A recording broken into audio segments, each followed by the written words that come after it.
Okay, this is Trophy Gold, the Tomb of the Serpent Kings. I want to start by having each of us introduce ourselves. When I call on you, please say your name, your pronouns, and anything else you'd like for us to know about you. I'll start. My name is Jason. I use he, him, and I am the publisher of this game that we're about to play. Tyler. Stupid mute. Hi there, I'm Tyler. He, him pronouns. And I'm super excited to be playing this. Well, I've never run it, so don't get too excited. It might be awful. Fraser. Hello, I'm Fraser Simons. I've been with the Gauntlet for a very long time. He, him pronouns, and I too am very excited. Awesome. Okay, so let's do CATS for Trophy Gold. CATS is an acronym that stands for Concept, Aim, Tone, and Subject Matter. The concept of Trophy Gold, it is based off of Trophy by Jesse Ross. It uses the game Trophy's, some of its core rules, but then expands it to be about a different type of fantasy adventure. So core Trophy is about doomed treasure hunters going into usually a forest, and they almost always are dead or broken by the end. Trophy Gold's a little different. It's a little bit more of the traditional fantasy adventure story. The major feature of Trophy Gold is your characters are going into the dark subterranean or abandoned or forgotten places of the world in order to grab treasure. That's why it's called Trophy Gold. And unlike core Trophy characters, Trophy Gold characters can engage in combat. Trophy Gold characters can last for more than one session. But like Trophy Gold, you can do combat. It's extremely dangerous. Your characters also remain very fragile throughout. They are never truly like powerful. They are always very, very fragile. And also, like Trophy, the game, I think, is pretty collaborative. I haven't run it yet or played it yet, so I don't know for sure. But my sense is that it's a very collaborative kind of gaming experience. Also similar to Trophy, it uses the adventure structure is kind of in like discrete segments. So like in regular Trophy, those segments are called rings, and you go in one direction to the center, the fifth ring of the incursion, right? In Trophy Gold, your adventures are broken up into what are called sets. And you can move back and forth between them and even leave and go back to town and then return. But it's still kind of like divided up in this very particular way. And importantly, the adventures in Trophy Gold, just like the incursions in regular Trophy, they have a theme that's sort of organized, that's all kind of organized around. The aim of today is to make characters, which will take approximately 45 seconds. And then after character creation, we will begin with the first set of the Tomb of the Serpent Kings adventure. I am using the conversion of the classic OSR module Tomb of the Serpent Kings by Scribbles that is found in the core rules of Trophy Gold. I've added one set before the sets in the Trophy Gold, one kind of like sort of preface or kind of prologue set. But otherwise, we're sticking pretty closely to that. The reason why I'm hewing very closely to that pre-done adventure is because I've never run this, and so I want to at least get familiar with the way the game plays before I started trying to convert modules or create my own adventures for it. The tone of today, of the game rather, is, I think it's kind of like dark, but also like fantasy and adventure. That's kind of the tone. In terms of subject matter, I don't foresee anything particularly gnarly being a thing that's going to happen in terms of subject matter. I will put behind a line sexual violence and violence against children. I will put behind a veil. Actually, I'll put violence against children behind a veil. I'm okay with that being a thing. I just don't want to see it. Also veiled, I'm going to put torture. But those are my lines and veils. Do either of you have anything you want to offer? I've played with you both enough where I should know, but just confirm. Okie doke. And we'll have X card. So if something happens that you find to be uncomfortable in a way that is not fun for you, you can just say X card or type it in the chat and we'll stop and we'll change whatever it was. So let's talk about character creation. It's a very fast process in this game. Maybe not as fast as core trophy, but it can be pretty quick. And indeed, if you want it to be super quick, you can use the fabulous random trophy gold character generator that Rom made for game, which I'll find a link to real quick. You just load a URL and your whole character's done in 1 second flat. It's pretty cool. And importantly, I think that Rom's generator has more elements to choose from, or more possible elements than what this sheet has. You can also just choose to look at the character creation stuff in Codex Gold and just pick from those lists or roll dice. Or you can just choose from the drop downs that are on the character keeper. It's really up to you. But I'm going to find you the link for the random character generator, because I think there's a certain type of joy in like just kind of randomly generating a character and just playing it and do the best you can with it. Here it is. And in which case you can just enter the different things if you use this onto the character keeper. But that's that. You just click on that, and every time you refresh that, it will generate a new character for you.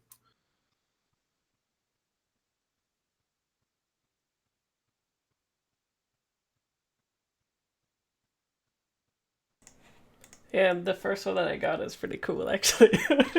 Okay. Well, just start plugging in all the information there then for your stuff. On the equipment part, you'll notice that the character keeper has 3 slots that have drop downs. Don't put anything there. Just use the 3 top slots to type in whatever you got. And yeah. I'm going to change the name, though. Okay. I took character 2, Tyler. Let's see. Oracle.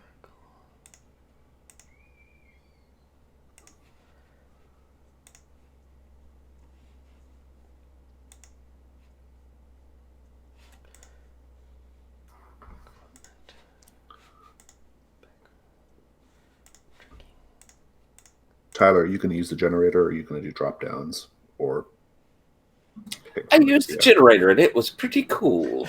Yeah. Yeah, I love the generator. I think it's really great. The first one, I liked it. It's nice there's something about not having to make any decisions. You just boom, you're done. Good. Run with it. We'll introduce them once you guys get them entered into the character keeper.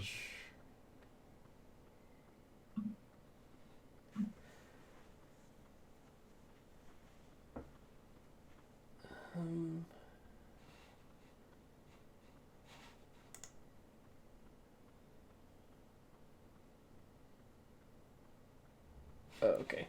So training isn't a thing yet. You can skip that for now. Yeah. You can skip household for now too. Skills.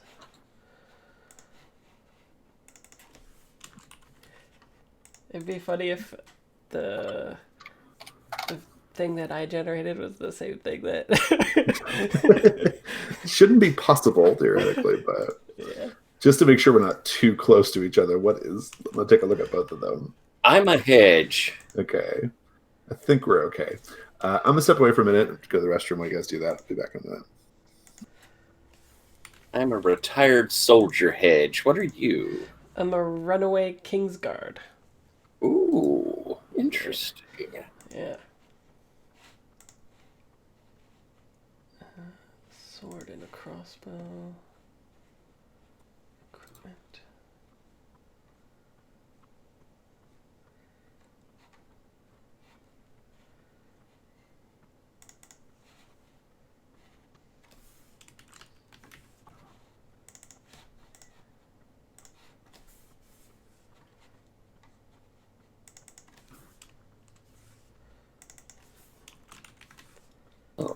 Guess I did that wrong.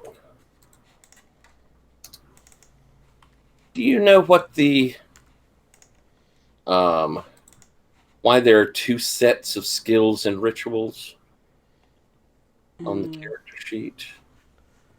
Skills and rituals. You see where they have, where skills is, there's one heading skills and list underneath, and then there's another heading skills and list underneath. And the same as with rituals. Oh, yeah. I don't know why that is. I don't either. Oh, well. I'll not worry about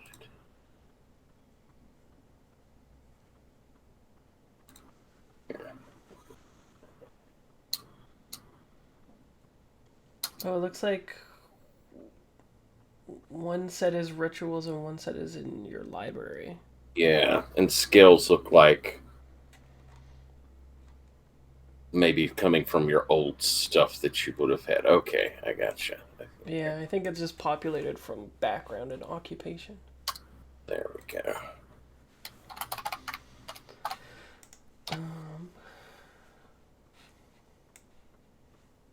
Get me a journal.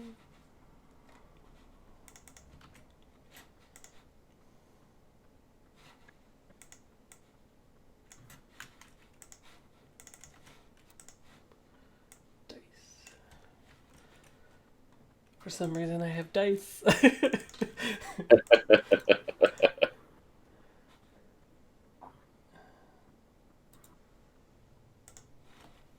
I have a bag of hard candy. Always good. 1 ruin, 2 burden.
Oh, there's a lot of rituals now, hey? Whew. Yeah, I saw that. That's pretty cool.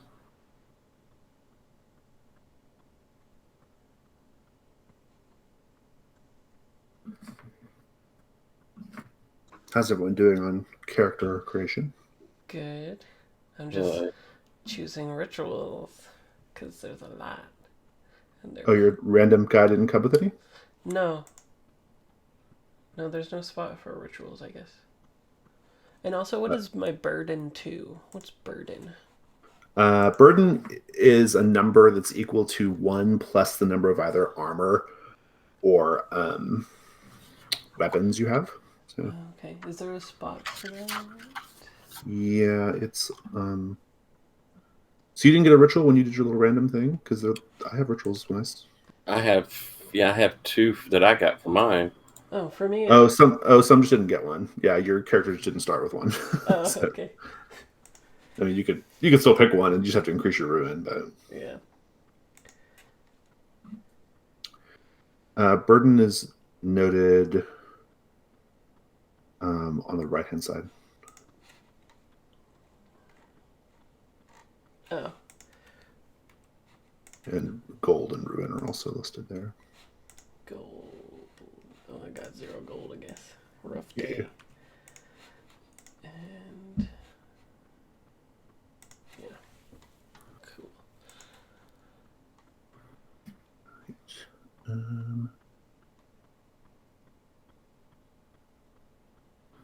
My ruin. There it is. There it is. Oh, okay. And it does a little mark out thing.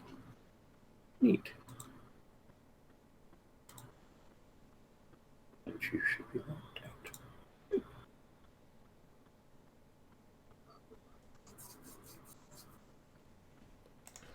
I'm gonna have a spiritual weapon here.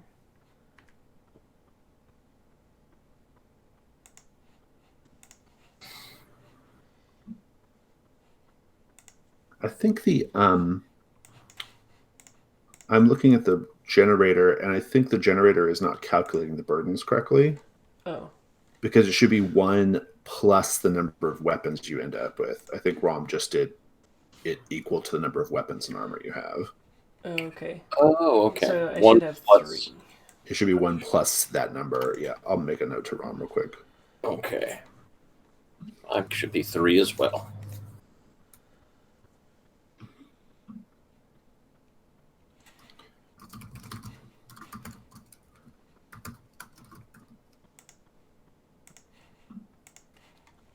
We'll talk about what some of the stuff means in a bit. I see where training says that each skill you acquire increases your burden by 1.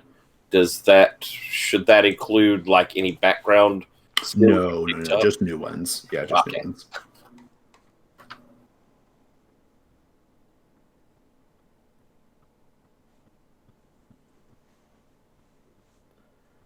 Let's see.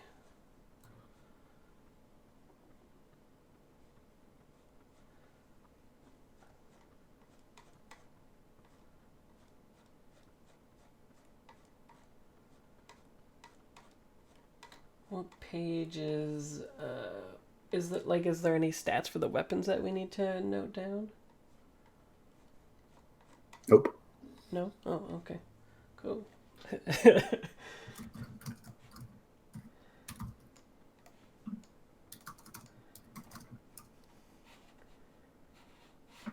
I'm always sad when I don't have to note down range and Yeah, 6 I know, plus it's 1. terrible. and- I know, it's so bad. All right, are we ready to introduce these guys? I think so. All right, cool. All right, so for character introductions, we're going to keep it really simple. Basically, just read everything. Just read everything from like occupation, background, and if you want to tell us your rituals and equipment, that'd be great as well.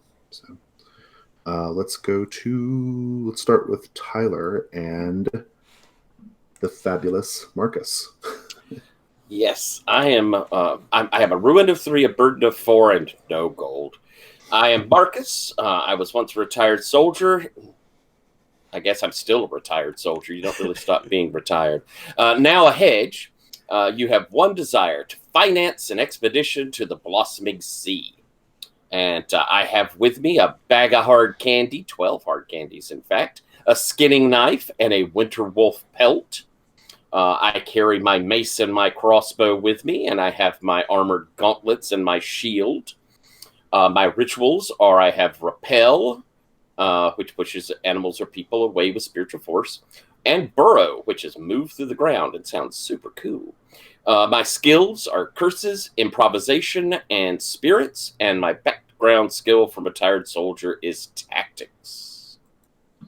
Nice. Great. I love it. So I want to make sure I got this burdens thing right. So you had at the start gauntlets, a shield, a mace, and a crossbow, right? Yes. So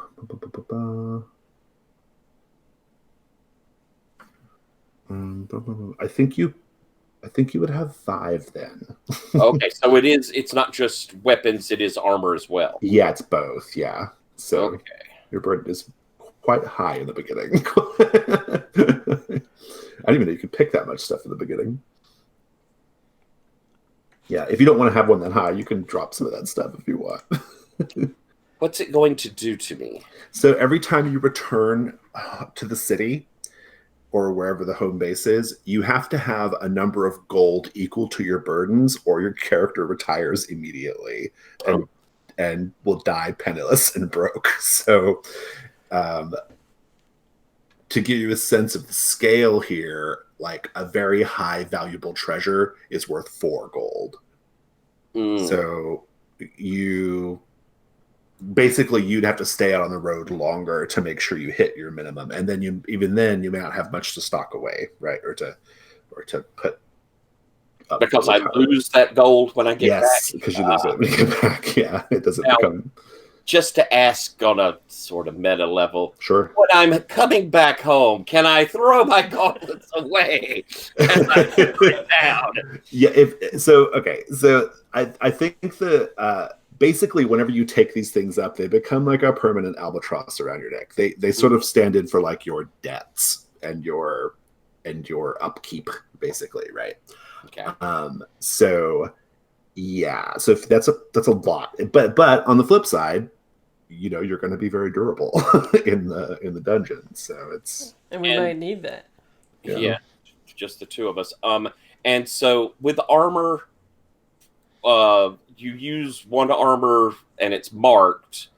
And what does that do? Yeah, so whenever you're in combat and you would take hits that would increase your ruin score, you can mark your armor to negate the ruin score, right? And sometimes, you know, you might get like 1 or 2 ruin in one single die roll, and so you could mark your armor to avoid taking those hits, basically. And then it doesn't get unmarked until you go back to town. I think I'm going to keep my stuff. I think I'm going to go in heavy. All right, awesome. Sounds good. And then weapons are the only purpose of weapons is to allow you to participate in combat. You can't do combat if you don't have a weapon. You have a ranged weapon, which could be very helpful, obviously, in different circumstances, as well as your regular weapon. Okay, cool. So let's go back. So Marcus, a hedge, curses, improvisation, spirits. Did you have any rituals? You do. I have burrow, which I think sounds super cool. Move through the ground, move through earth or whatever, and I have repel. Okay, awesome. Thank you. All right, let's go to Fraser and Kel. So Kel, he, him is a runaway Kingsguard and occupation oracle. So I think I just saw the light. Peace out, King. Later. Skills, I have gods, rituals, trances. Or no. Yeah, I just have trances, rituals, and gods. And tracking came from the occupation, I guess, or the background. Yeah. And I have smite as a ritual as well, just because I wanted to lean into the going for the faith, I guess. Yeah, what does that do? Strike a being or object with a spiritual weapon. Okay, nice. Cool. Yeah. And then I have a sword and a regular sword and a regular crossbow. I've got a journal and black invisible inks, grease, and dice. Okay. And 3 burden, 2 ruin already because I got the 1 ritual. Right, perfect. Now let's talk a little bit about the sheet here, so you have a better understanding of what you're looking at here. So your skills are implicated in die rolls. So if you're undertaking, if you're doing a risk roll, which is kind of the general roll that you do for things, your skills help you get dice to roll. Okay, so that's kind of what the deal is there. Your equipment does the same thing. Now, in regular trophy, there's no equipment, so this is not a thing. But in trophy gold, you can also use your equipment to get a die on a die roll if you're using that equipment in the die roll. Okay, so that's one nice thing. Equipment can also be very helpful in combat. So if you are facing off against a creature that, you know, one of your pieces of equipment would be helpful in like helping overcome them. Like, for example, you're going to, you know, you use your, I'm just going to pick something from one of your things here. Your grease, you use your grease to create like a slippery, to like make it slippery beneath the creature's feet. That would actually help. That would make it easier to defeat the creature. The creatures have a combat rating that that with the two of you, you have to roll on 2 dice. So if the combat rating of a creature is 9, then you have to get a 9 on 2 dice, right? So you just roll them and add them up. But if you use the grease to make it more difficult for the creature to attack you, I might reduce that to like an 8. Or if it's a really, really smart use of it, maybe a 7, right?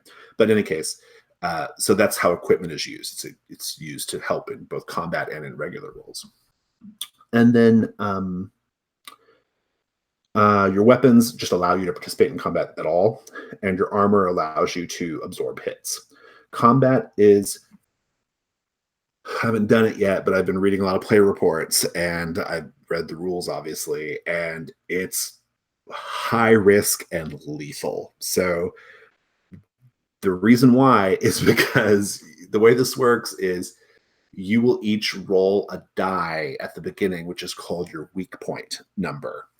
And then you have your die pool, which is just 2 dark dice, 1 for each of you. And you roll, and you're trying to equal the rating of the monster. And if you equal it or higher, you win automatically. You get to describe how you kill it. But if either of those dice hits your weak point number, for every one that does, you take a ruin. And so if you don't defeat the monster in one go, and you might take a ruin and not defeat them, and then you have to make a decision about whether you want to keep going or not.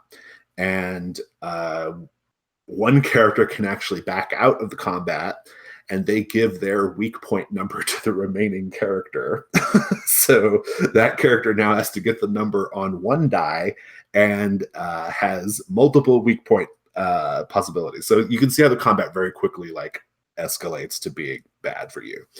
But if you had more characters, it would be easier to hit the challenge rating, but the chaos of the combat would actually make it a little easier for you to get hit too. So that's kind of the give and take of the combat system.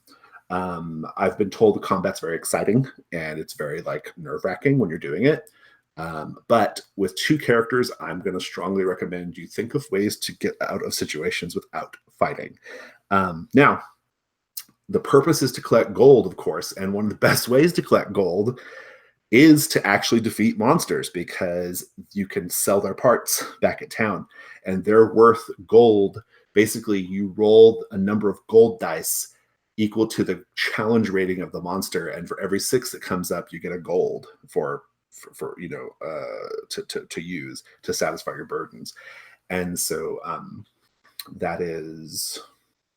that's just a little kind of an overview of the stakes here. Generally speaking, the way you explore a set is you do hunt rolls, and as you do hunt rolls, you'll be collecting tokens that allow you to, if you collect enough of them, to clear the set, to find the goal and clear the set. Or you can choose to spend the tokens to find treasure. So there's another kind of give and take. Do I want to get some treasure, or do I want to get past this set and go to the next thing? And so, yeah, that's basically kind of how it goes. That's a basic kind of back and forth of it. I've never run this. I don't really know the pacing or the narrative beats. I don't understand that yet because I haven't done it. So we're going to kind of figure that out together. But I think it's going to be fun. And importantly, if you're accustomed to Dungeon World or World of Dungeons and similar games, something I need to tell you is that, so in World of Dungeons or Dungeon World, your characters are as smart as your characters. So if you spout lore, you roll plus int, or if you do discern realities, you roll plus wisdom, and they learn things. This is more in the OSR tradition, which means your characters are as good as you. So if you think it's smart to go look at a thing, then that's what happens. But it's not oh yeah, what here is not what it appears to be. Oh, you notice the idol over here. That's not, no, you have to go notice the idol. And so that's another thing to be aware of. If you'll look at the character keeper, you'll see some little notes that the person who created the character keeper has put in here. The principles: be curious, play to win, but also play to lose. And those little things at the top. There's also the various die rolls are also listed on the right-hand side there. They've been pasted in. So there are some other things to know, like conditions and other things that can affect your performance in the game. And a lot of that stuff gets resolved when you go back to town. And we'll kind of deal with that whenever that happens. But at the outset, you need to know you cannot go back to town until you can meet your burdens in gold. Okay. So that's the basic thing you need to know there. And with that said, why don't we take 5 and then come back and we'll start.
Don't know how much background we'll do, but we both seem to have left the military life. Perhaps we were in that together.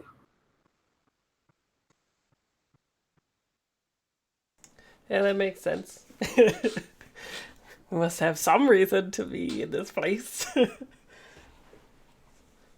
I wonder if we know that it's the name of the temple is the serpent god thing. We're going to talk about that in a minute. I'm just looking over one thing on the rules real quick, and then we'll get going. It's always hard learning a new system for the first time, or playing a new system for the first time. I've got what I need, though.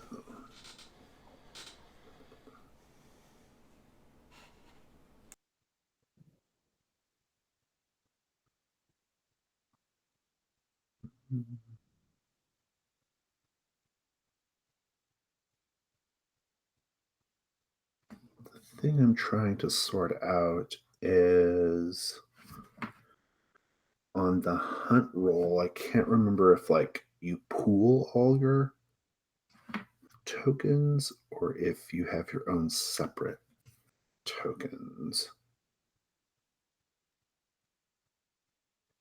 And can't figure that out. So it doesn't, it might just be like,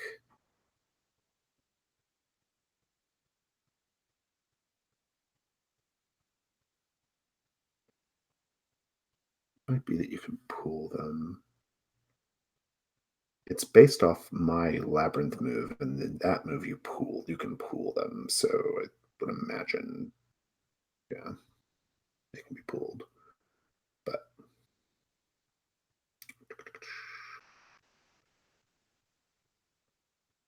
second.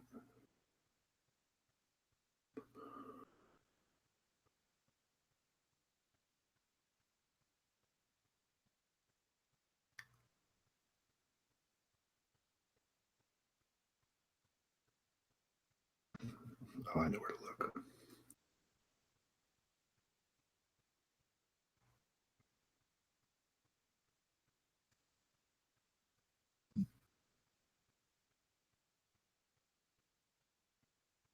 Yeah, okay.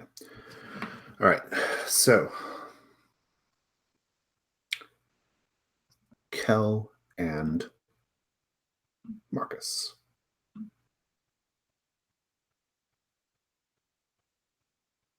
We're going to just start straight away. We'll kind of learn about your characters as we go. We'll learn about your drives and the things that kind of push you as we go, and as well as your connection to each other. We're going to start though with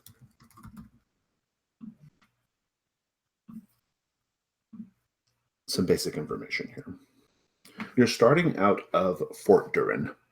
Fort Durin is a prototypical keep on a Borderlands.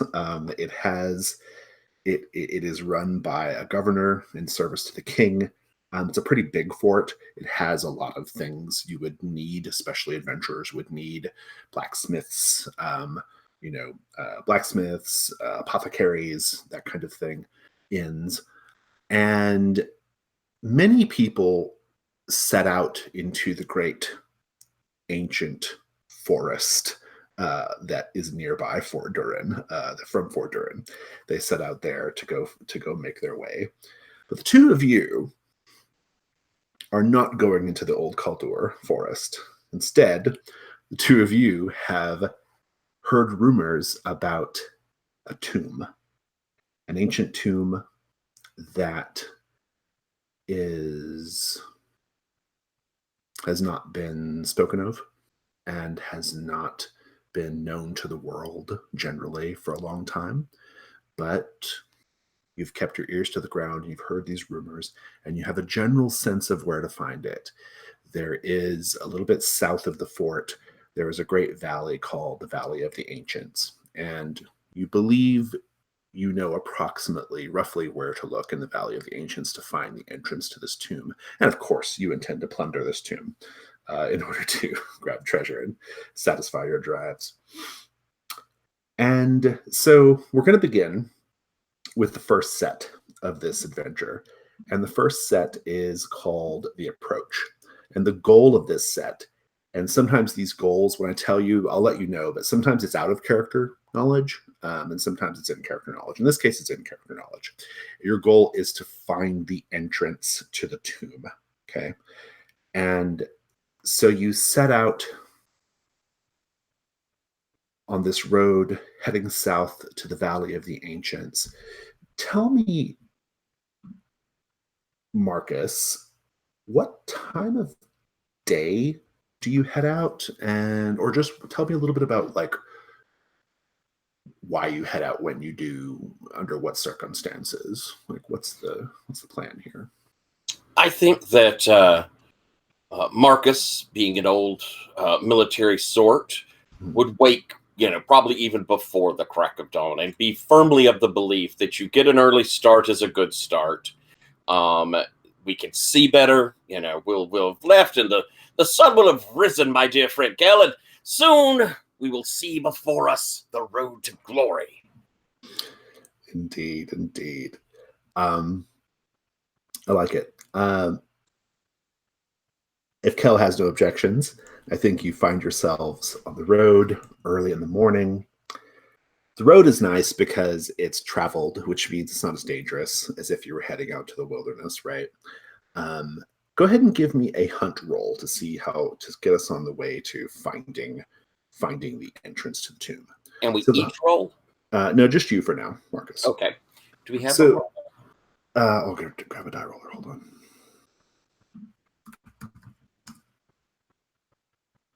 Die roller is called Hardly Touched Skunk. Well, I imagine not.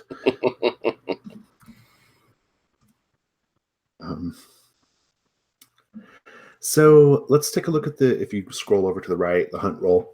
Navigating the haunted spaces of the world is for the brave and foolish. Fortunes can change in an instant. Using tokens such as coins or glass beads, track your progress toward the thing you seek. This is not so much a haunted space, but you are nevertheless heading out in the open road in search of a place. When you press ever deeper in pursuit of your goal, say how you are exploring your environment and gather 6-sided dice. And I've interpreted exploring here to mean how you're setting out, right? And so you'll take one light-colored die just for doing it. And then you take another light-colored die if you have a skill or a piece of equipment that would make this easier. What do you think? I think my tactics might work for this.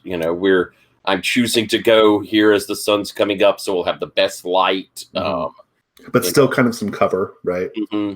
Not like wide open. Yeah, I think that's pretty good. Okay, so you've got 2 light dice.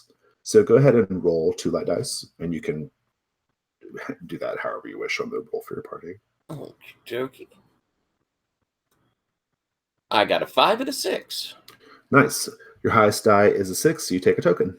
And so just note your token somewhere on your sheet. Alrighty.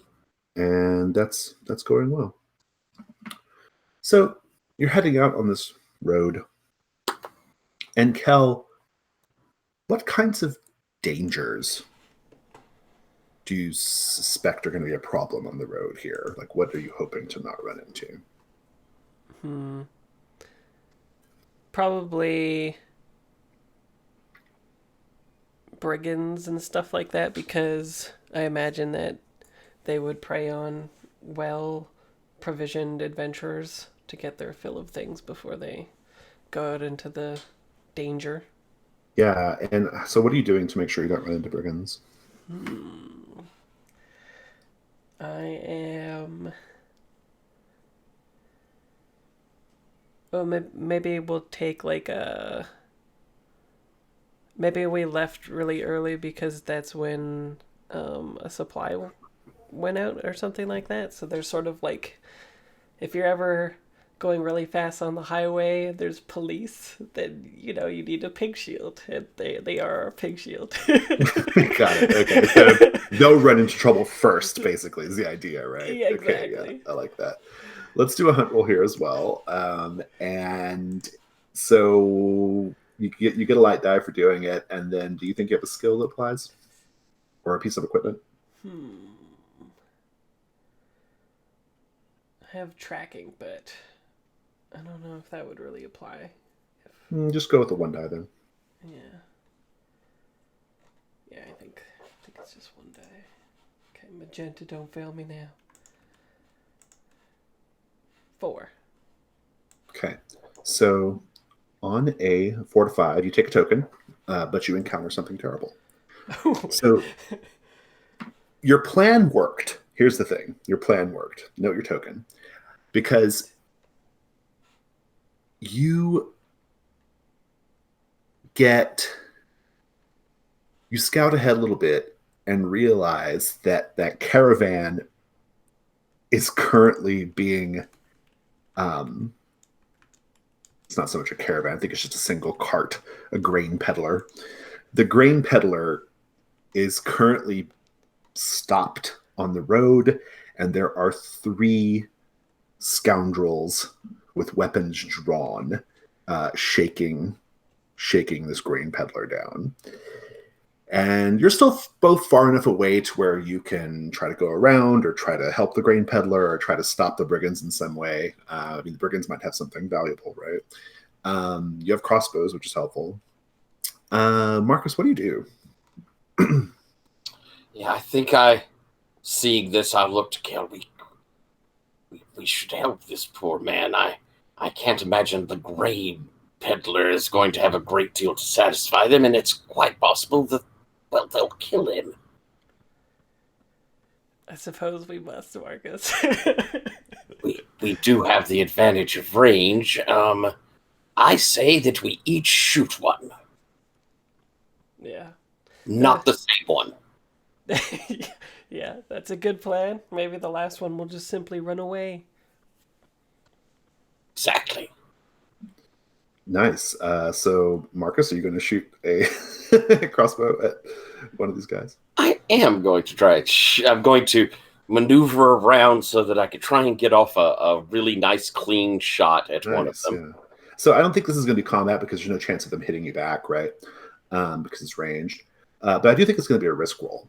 So let's take a look at the risk roll. When you attempt a risky task, say what you hope will happen, and then ask myself and the other players what could possibly go wrong. So it sounds like what you want to do is to scare them or kill one of them at least, maybe? Yeah. Hopefully this will kill one and flee the others. I think that like a bad thing that can happen is that maybe they take the grain peddler as a hostage. What do you think, Fraser? How could this go wrong? They have reinforcements in the trees, maybe? Oh, shit. Okay, so let's take a look at the... So you'll take 1 light-colored die if the task is something you're skilled at because of either your occupation or your background, or, this is a new thing for Trophy Gold, or because you are taking advantage of a piece of equipment or the environment. So I think you get a light die for your crossbow, right? Cool. And so skills don't matter, but you can only ever get 1 this way. Okay. Then you can take another light die for accepting a devil's bargain from another player or the GM. Devil's bargains are things that happen no matter what, whether you succeed or fail, the devil's bargain happens. My devil's bargain is a variation on what I just said. No matter what, they freak out and cut the grain peddler's throat. Or maybe they in just anger, they do it. I don't think I can take that since the point is trying to save them. Or trying to get treasure, see? There's what do you have a devil's bargain, Fraser, to offer? I don't think so. I don't think I can think of anything. So you got 1 light die. You can add a dark die if you're willing to risk your mind or body in order to succeed, but you can also choose to do that after the fact if you wish. All right, then I think I'll be rolling my 1 die. Put it up a little higher than the other. And roll away. I got a 6. Nice. I will let you. That's a good result. I'll let you scare them off, or however you wish. So I think that for sure I hit that first one and drop him.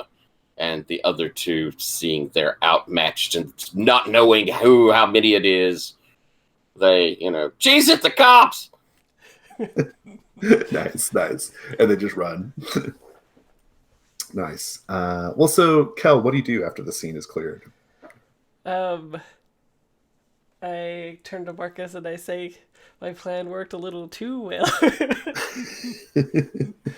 But then I guess we'll go up and make sure that the peddler is okay.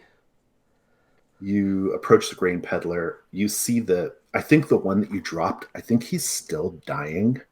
Like, you can see him, like, kind of clutching his wound. Where'd you hit him, in the neck or the chest? Yeah, probably hit him in the chest. And crossbow, that's a nasty wound. Yeah. And so you can just see the blood, like, kind of glugging out, and he's just laying there like, oh my God. And he eventually just, like, chokes on his own blood and dies. The grain peddler is kind of like white as a sheet, right? Like, he's like, and he's just, I think when you arrive, he's just watching the guy die like in front of him on the ground. And he says, oh, I don't have any money. I don't have anything. I'm just Worry not, sir. We're here to rescue you, and I'll put my foot on that guy's chest and yank my coral back out. Nice. He says, well, in that case, thank you so much. I suppose I should compensate you in some way for your trouble. It's not much, but he takes out like a little, like, pouch of coin. But perhaps it will buy you an evening at the end of the crossroads. I'll look over at you, Kel. I mean, do you seem to be adverse for taking this man's less money, or? Not at all. All right. But I think we have an understanding that, yes, we heard this. And I'd probably lean down and at least started rifling through the dead guy. That's good. So go ahead and you take 1 gold for the payment from the grain peddler. And you can track that one, or you can have that one, Marcus. You can decide to divide up the gold later if you wish, but for now, Marcus, just note that. And then for the dead guy, Kel, roll 6 gold dice for me. 6 gold dice, all right. Yeah. 66. I'm gonna use silver. They don't have gold. Okay. I got 2 6s. Nice. On his person, you do find some spoils of their work. He has a pouch. It's hidden under his shirt, but if you pull off his clothes and really go for, look around, you'll find he has, like, tied to his waist under his shirt is a pouch of his no doubt ill-gotten gains from their profession, and it's a pouch of coins and gems, gemstones, not super valuable gems, but total 2 gold. You can split that between you if you wish. Cool. Did the guy have a weapon? If so, then I give it to the peddler so that he can defend himself in the future. Oh, nice. Good. Yeah. He'll take it. And he's just kind of awkwardly like, I think it's like a short sword, but he's still like, oh. Sometimes all you need is a deterrent. Exactly. The point again, old boy. Yeah. Exactly. So not a bad score. 3 gold total. So, Cool. all right. I'll take 1 since Marcus. Yeah, did all the hard you work. you can mark the 1. Yeah, okay. And I'll maybe I'll, I don't know, how do you usually mark a brigand or thief, like cut off their hand or something like that, just so they know that it was I like think a that's pretty lawful good. kill or something, right? Yeah, I think that's like that's a good way of doing it. Yeah. Now, let's talk about the bestiary, because the bestiary is something that gets tracked and carries over between characters. So if your character dies, the thing that continues on is the bestiary. All right, that remains a thing for the campaign. And I'm going to tell you that this brigand has his neck a tattoo. It is a tattoo of, I think it's a tattoo of like a scorpion that kind of goes from his like his left cheek down to his collarbone. And so I'm going to let you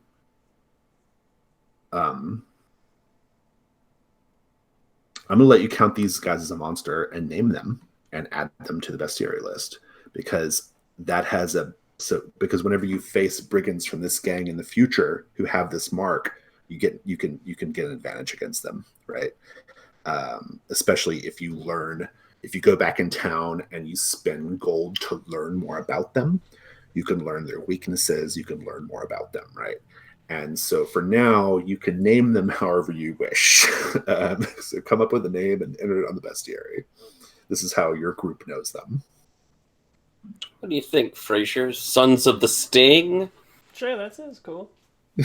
Nice, good. I like it. Because Sting has two meanings there in a way. Dun, dun, dun. Dun, dun, dun. Yeah, so just type that in. We'll just put that in the, I think that goes like just here in the large space here. This is when we Oh no, there's a name and there's a description. So the name would be Sons of the Sting, right? Oh, I see. Cool. And then the description would be brigands. 80s pulp. Brigands with scorpion tattoo on neck. Right.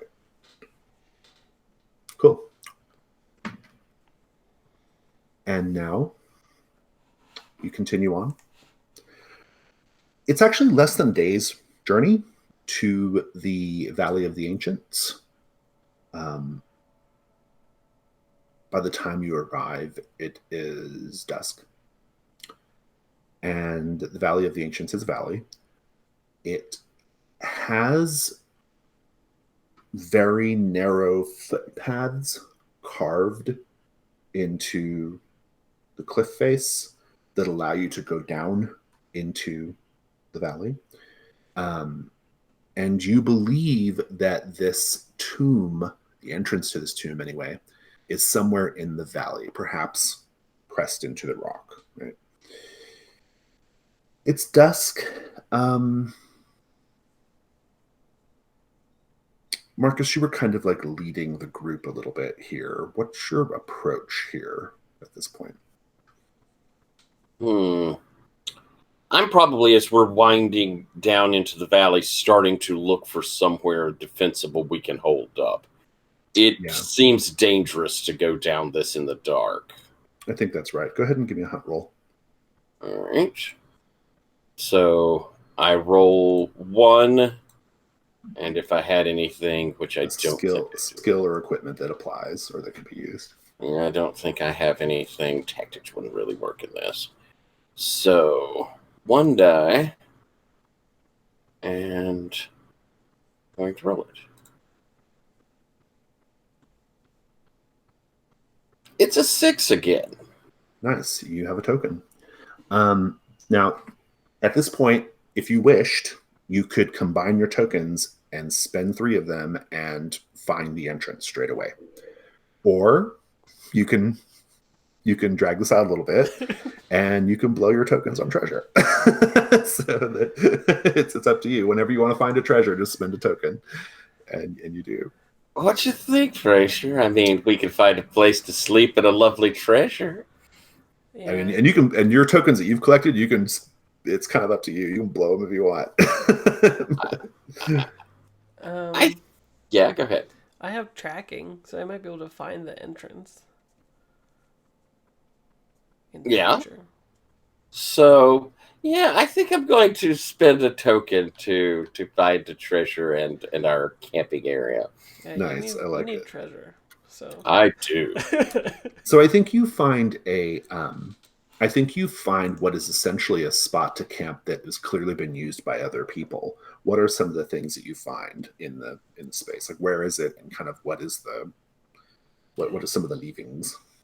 I think that we're going down this fairly narrow stairway path, and there's a bit of an alcove dug into the valley wall, and on either side, carved into the rock, are figures. I think I'm going to go with rather squat, kind of gargoyle-y looking figures. Um, Perhaps they were there to guard the entrance. I'm going to take that as that rather than a warning to not go in, or little things are going to eat you. And as we get in, we'll find that there is a fire pit that has been used, though I think we can tell it's been a very long time. Like, there's even dust and dirt that's worked into it, so it's been quite a while. But there's also carved into these walls like benches, and some of them wide enough that you could lay down and sleep on them. They're rock, but you could do that. And even carved into one is a little niche with like a table and bench carved into the side there. You kind of go in the little alcove and eat. Nice. And you're spending the token Yes. in the ashes of the fire pit. Uh, your your torchlight, we'll assume you have a torch or something like that, will catch a glimmer in the ashes. And if you investigate, you'll see that in the ashes there is I think it's a coin, but it's a coin from like of antiquity. It's stamped with something from antiquity. What is stamped, do you suppose? I think it has the serpent eating its tail sort of motif Hmm. around the edge, and inside is a series of runes that have kind of been put over, maybe to tell its denomination or where it came from, but I can't tell. Nice. You can go ahead and list that on found equipment, which is near the bottom of the middle of the character sheet, Mm. right by where the tokens are tracked. Um, you can list that however you wish, and you can note that it's worth 1 gold. So when you return home, you have a gold there as well.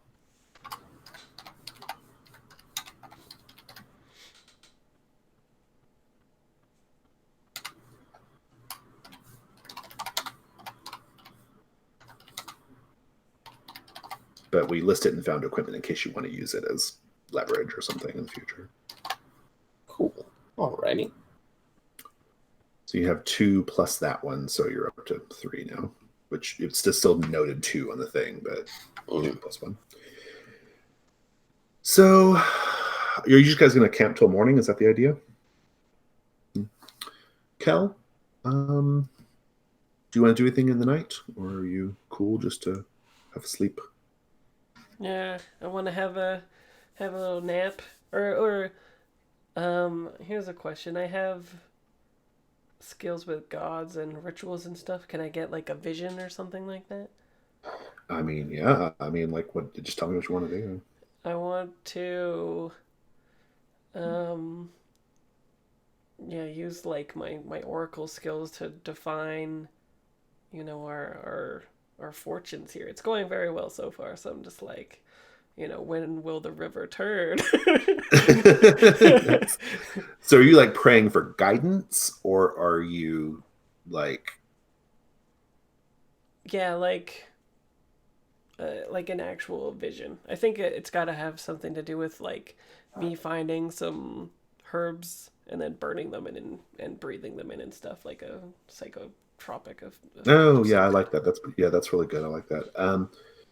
Yeah, I think that's pretty good. Let's do a. I think this is a hunt roll in its way. Sure.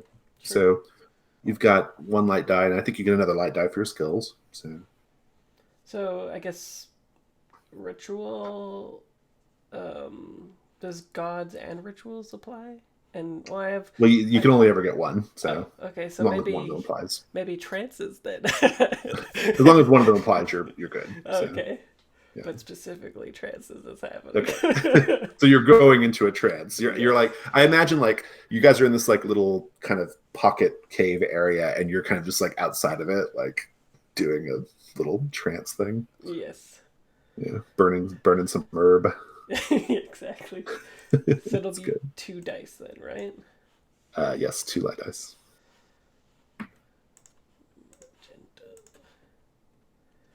Oh, double 4. Right, 4. You get a token, but you encounter something terrible. That's my way. So you are you asleep at this point, Marcus? Like, is this while Kel's on watch or what? Yeah, I would figure so. I've laid out my winter wolf pelt on one of these benches and gone into that soldier drop into sleep immediately. Nice. So, Kel, you're going into this trance. The smoke is rising up, and you are getting a better sense of the valley, right? Like, I think your consciousness is expanding out into the valley. You are truly becoming a little bit more in tune, right? It should be very easy to find the entrance, like because you have the spirit on your side, right?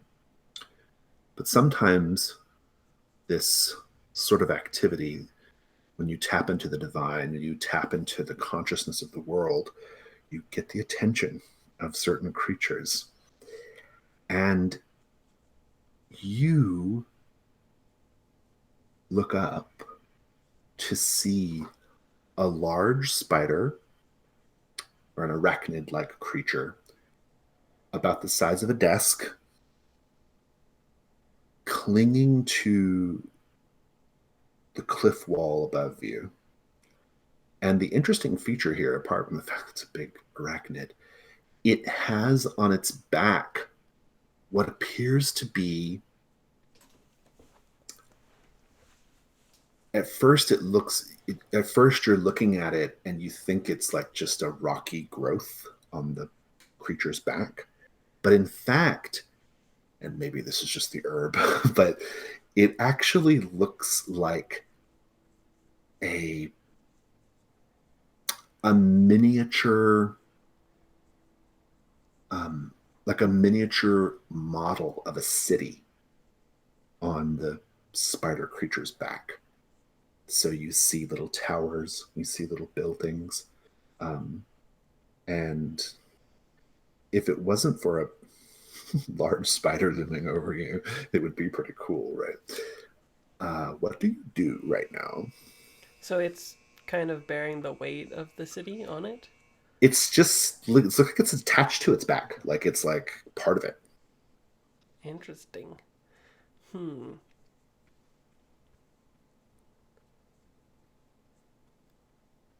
I think that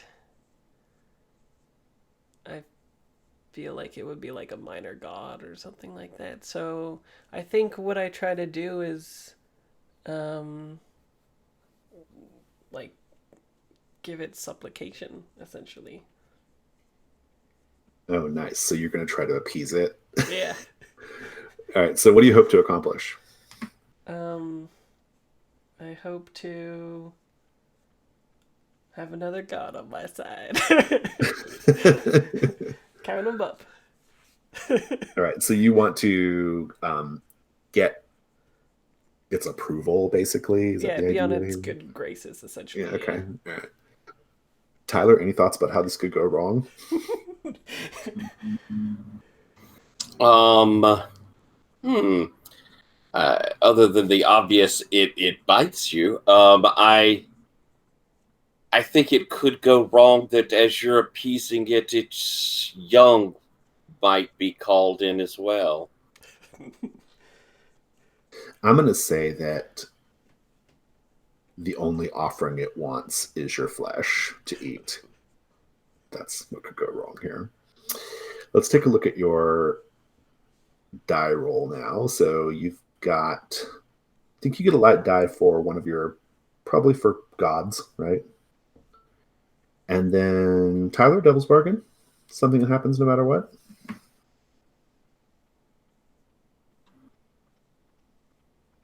Hmm.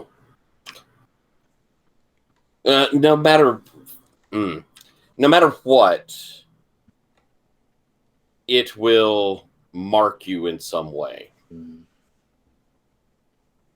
I'll offer that no matter what, you have to carry one of its young inside your body.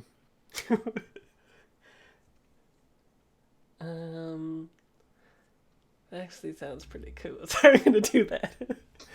Okay, so you got 2 light dice. Okay. And then you can add a dark die now or later if you wish. Yeah, I might as well wait, I guess. See if I get that good stuff. Shazam. Ooh, double 3, not great. Not great. That is a failure. Do you want to add dark die to try to get a better result? I do. I want to do Okay. that.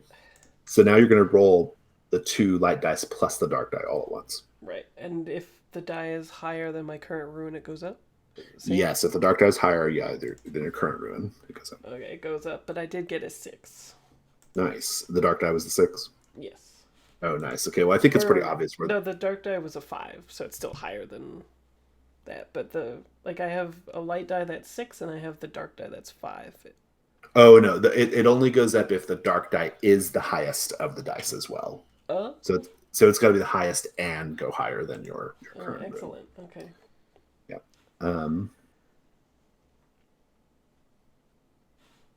Although it says here, if you included a dark die and it rolled equal to or higher than your highest light die, and it is higher. Oh yeah, no, and it is higher than your current ruin. Yeah. So it has to go higher than the light die. Okay. So you're good. Yeah, that's great. So you describe the supplication. What does that look like? What do you say to this creature? I think I prostrate myself in Prostrate, front of yes. it. Yes. Big difference. Yeah, and just go as low as I can on the ground, and then I think what do you look like? Like, what's your appearance? Just out of curiosity. I imagine myself looking like a Roman centurion without the armor on, so it'd be like a plain tunic and plain pants that have like some low quality dye, like maybe gray or something like that. And I probably have like a satchel with some of the things on it, and my weapon and crossbow just strapped to like my back. But I think I'm pretty I'm not like as haggard because I was in the King's Guard. It was like an easy job, right? I'm probably like don't have a farmer's tan and stuff like that, but I've got like the typical like blonde hair and like hazel eye stuff going on. I'm pretty basic. How old are you? Yeah, how old are you? Maybe like 27. Okay. So you prostrate before the creature, and do you say any words or? I am yours to do with as you please. Indeed. The creature tells you in your mind that it wishes, its goal is always to explore, to understand the ancient places, to understand ruins, to observe them, right? And it wishes for you to receive its child, who will be helping scope out wherever you're going for it. And so it will say, open your mouth. And I do. And it extends a forelimb down near your mouth, and you just see a small spider. And this spider has like a little tiny hut on its back. It's like a little straw hut, and it climbs down the forelimb and goes right into your mouth and down your gullet, and we see your neck puff out as it goes into your chest. And your ruin doesn't go up. Like, why does this? I think that it would for most other people, but why doesn't it for you? Why is this not a scary experience for you? I think it's like a holy experience for me. Like I think that I really do believe that I'm just a tool of the gods, especially since I'm like an oracle. Yeah. I think that maybe even I've been waiting for this experience because I was given a vision initially, and that's why I think I fled the Kingsguard, but I've been sort of waiting for some sort of like confirmation that that was the correct thing to do. And this is that. Like maybe I'm even like maybe a city will grow inside of me. I love it. Good. Let's name this creature. Let's add it to the bestiary.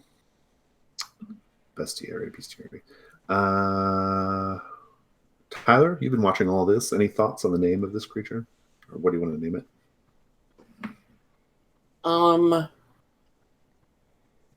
The Spinner of Civilization.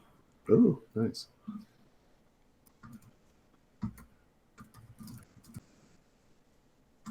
Yeah, I feel like it's kind of like this spider would be spinning the strands of fate or something like that, right? And then the fates would be like playing around with it. I got my braid.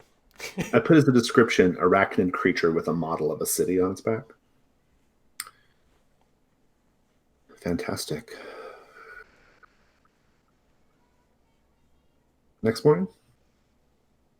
How many tokens are you both up to in total, or each, I guess? I have one. Okay. You can combine them and find the entrance, or you can spend them and get treasure and keep going. It's up to you. I grab treasure. If you wish to do so, feel free. If not, I'll donate mine to finding the entrance. Well, can I have tracking, so I want to find the entrance that way, and then that would just be another hunt roll. Yeah. Yeah, and then that way we can maybe find some cool shit in this place that we're going. Bravo. All right, so give me another hunt roll. Alrighty. So I'm gonna use tracking. So you get 2, then roll 2. Magenta go. 4. 4. You get a token. But But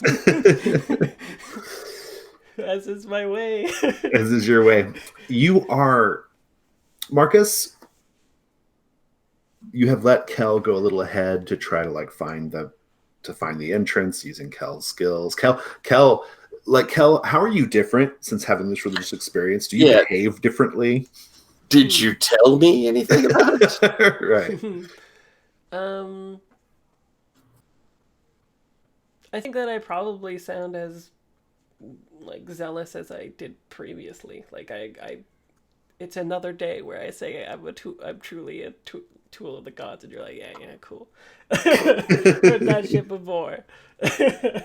Yes, my boy, you're quite the tool. Yeah. Although I like the idea that maybe like my eyes change color, but I haven't noticed or anything like that. I haven't come upon any water or anything. Maybe it changed. Or have a web in them, maybe? Yeah, that'd be cool. Yeah, like instead of like little spots in my pupils or something, it like makes a web of some kind or something. Nice. Well, you let him go ahead, and you hear screaming, Marcus. And I assume you go check it out. Oh, yeah. You see Kel clutching to a little shrub growing out the side of the rock face. Kel has slipped and is holding on to this and is about to plummet to his death to the bottom of the valley floor. What do you do? Kel, don't struggle. You'll pull yourself right out. And he's about not quite within reach. He's maybe about 6-ish feet down, so it'd be a bit of stretch. All right. But he's down, hanging off of thing stuck in the. Yeah, like a little tree shrubbery growing out of the rock. All right. I'm going to kind of stay there. I'll help you. I'll help you. And I think my gauntlets have a bit of they're old looking. And as I kind of focus in, the ends of them kind of extend over my hand as I'm going to burrow down so I can come out to a ritual. And lift him up. Oh, nice. A ritual. Okay, I love it. Yeah, that's great. So let's take a look at your... Well, it sounds like we know what you want to accomplish. What could go wrong here, Kel? Or Fraser? Since it's out of character. I'll start. You slip and die. Plummet to your death. No. Yeah, it could just be as simple as burrowing down uproots the thing that I'm hanging onto. Yeah, or something, right? Same effect. You go plummet to your death. Yeah. Well, I mean, I probably just land nicely in the water with a swan dive. Oh, yeah, there's no water. All right. He said wishfully. Fantastic. Okay, let's take a look at your die pool here on the risk roll. That's the roll we're doing. Okay, so one light colored die if it's something you're skilled at because of your occupation or your background. And I improvisation, maybe? Improvisation, yeah, I'll take that. And then Devil's Bargains. And do I get one to start with and then +1 for skill? Is that correct? No, you just get one for skill and then one for Devil's Bargain, and then you're going to have to do a dark die because of the ritual. Gotcha. And so, yeah, Devil's Bargains. My Devil's Bargain is that you lose the gauntlets in the stone. As in they go away or they're marked as used? They're gone. Oh. Okay. So that'll happen no matter what. Right. I haven't taken that one yet. Fraser, any offers?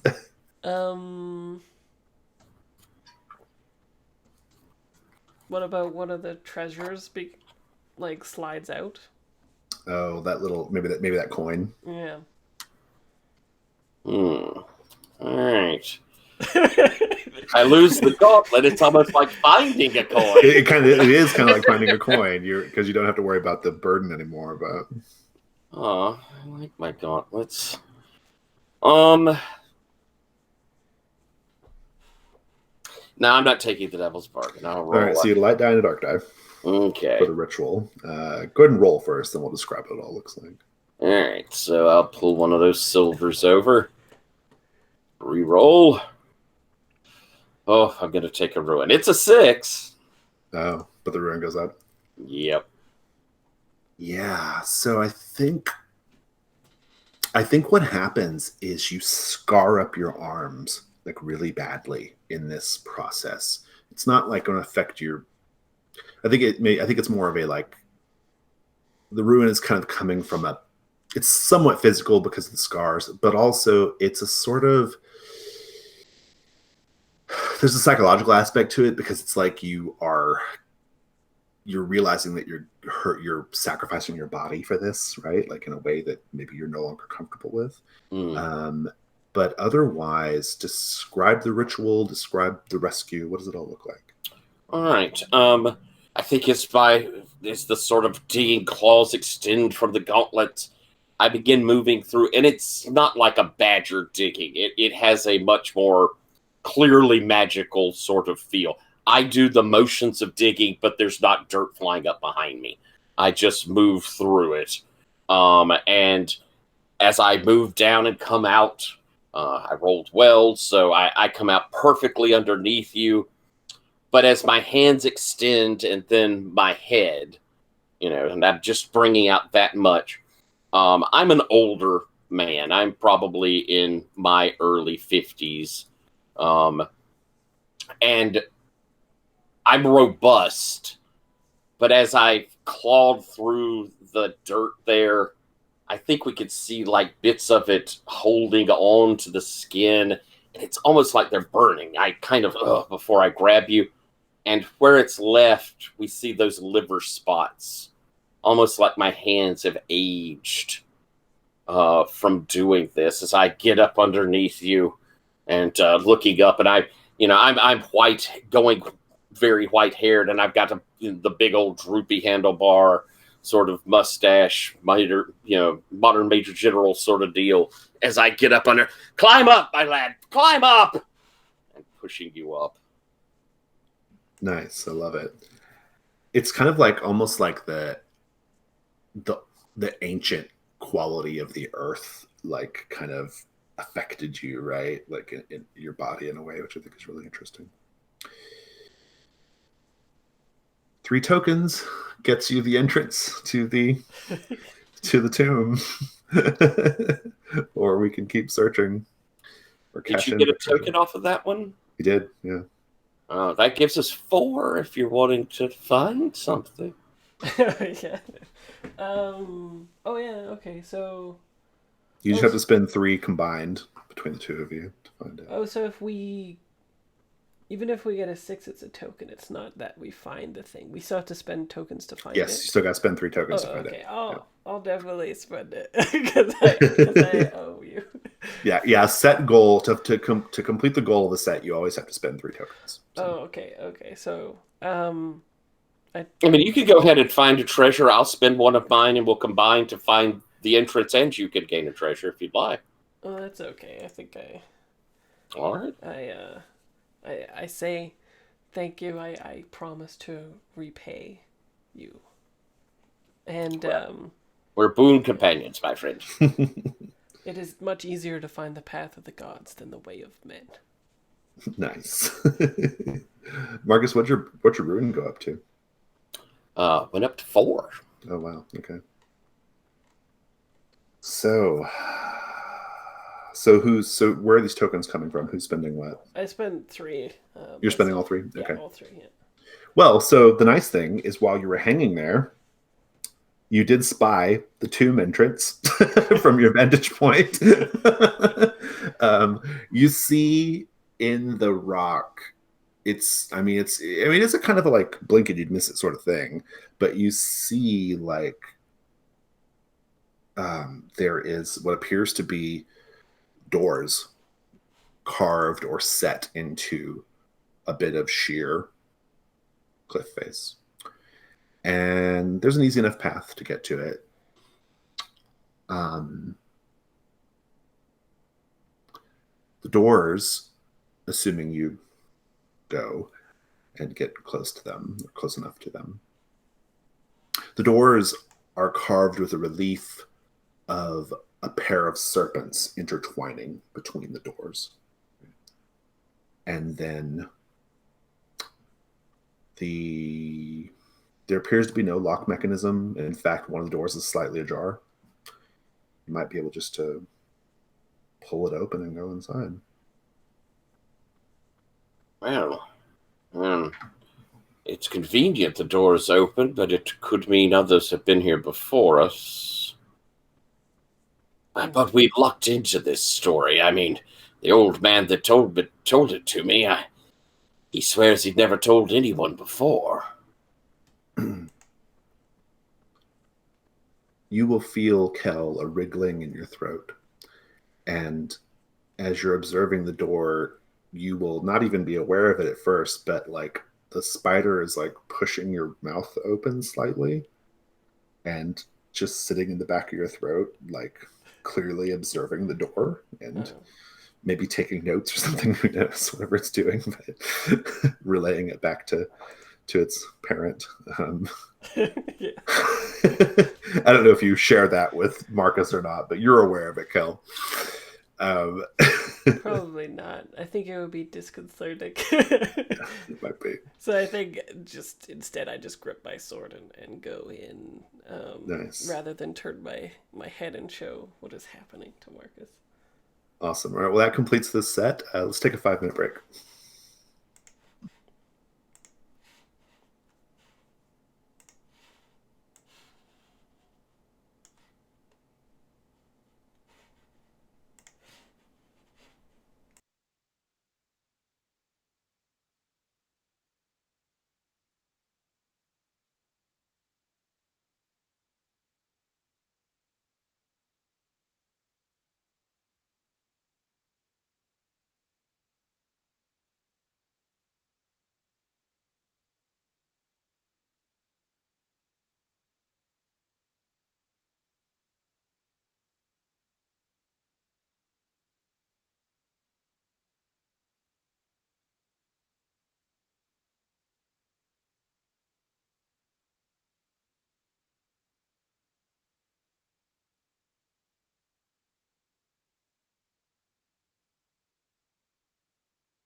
I should have mentioned also that you can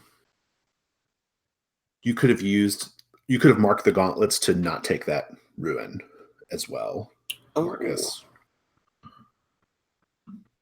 That's huh. just a I like the visual that I made up on that, so we'll stick with it. But I will keep that in mind because as I'm getting higher, I really need to. yeah. But Fraser, I was just saying, it occurred to me that Tyler could have marked the gauntlets to not take that ruin, right? Yeah. So I believe I don't think that just applies to combat. I think that applies to any role, if I'm not mistaken.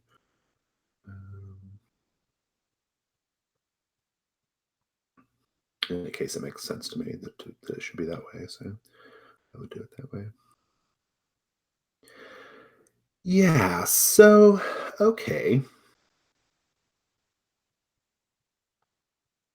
The next set.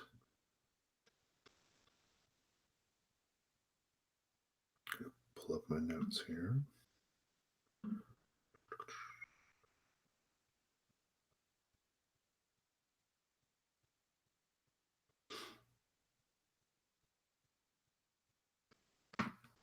The next set is called The False Tomb. Now, of course, Tyler does say combat roll. Okay, all right, good to know. So the next set is called The False Tomb. Now, out of character, it's called The False Tomb. Your characters don't know it's The False Tomb. But your goal here, and again, this is an out of character knowledge thing, but the goal is to find the entrance to the real tomb, the true tomb. Okay. But for now, you're in what you believe to be, at least, the actual tomb. It's very dusty as you step inside. I would say there's a smell of death, but there's really not. This has been here so long that it just kind of smells like dust and rock, right? You see in this space, it's about the size of let's say it's like the size of a large den, maybe, and with a fairly low ceiling, maybe maybe 10, 12 feet high. There are 4 large coffins, really more like a little closer to like a sarcophagi, really. They're kind of, carved with symbols and things, but they're these 4 coffins. They're standing erect, like a sarcophagus, and 2 on either side. And then at the far end of this chamber, there is a door, a very sort of large, imposing door that appears to be locked with a very heavy stone bar on the front. Marcus, what do you do? I'll move up to it and To the door? yeah, I'm going to move to the door first and sort of look at this locking mechanism and see if it looks like it's been opened any time recently. Yeah, do a hunt roll. Okay. So with the hunt roll, I start with 1 or I do not? You do start with 1 on the hunt roll. Yeah. On the hunt roll. Okay. And then if skills or equipment come into play, you get another 1. All right.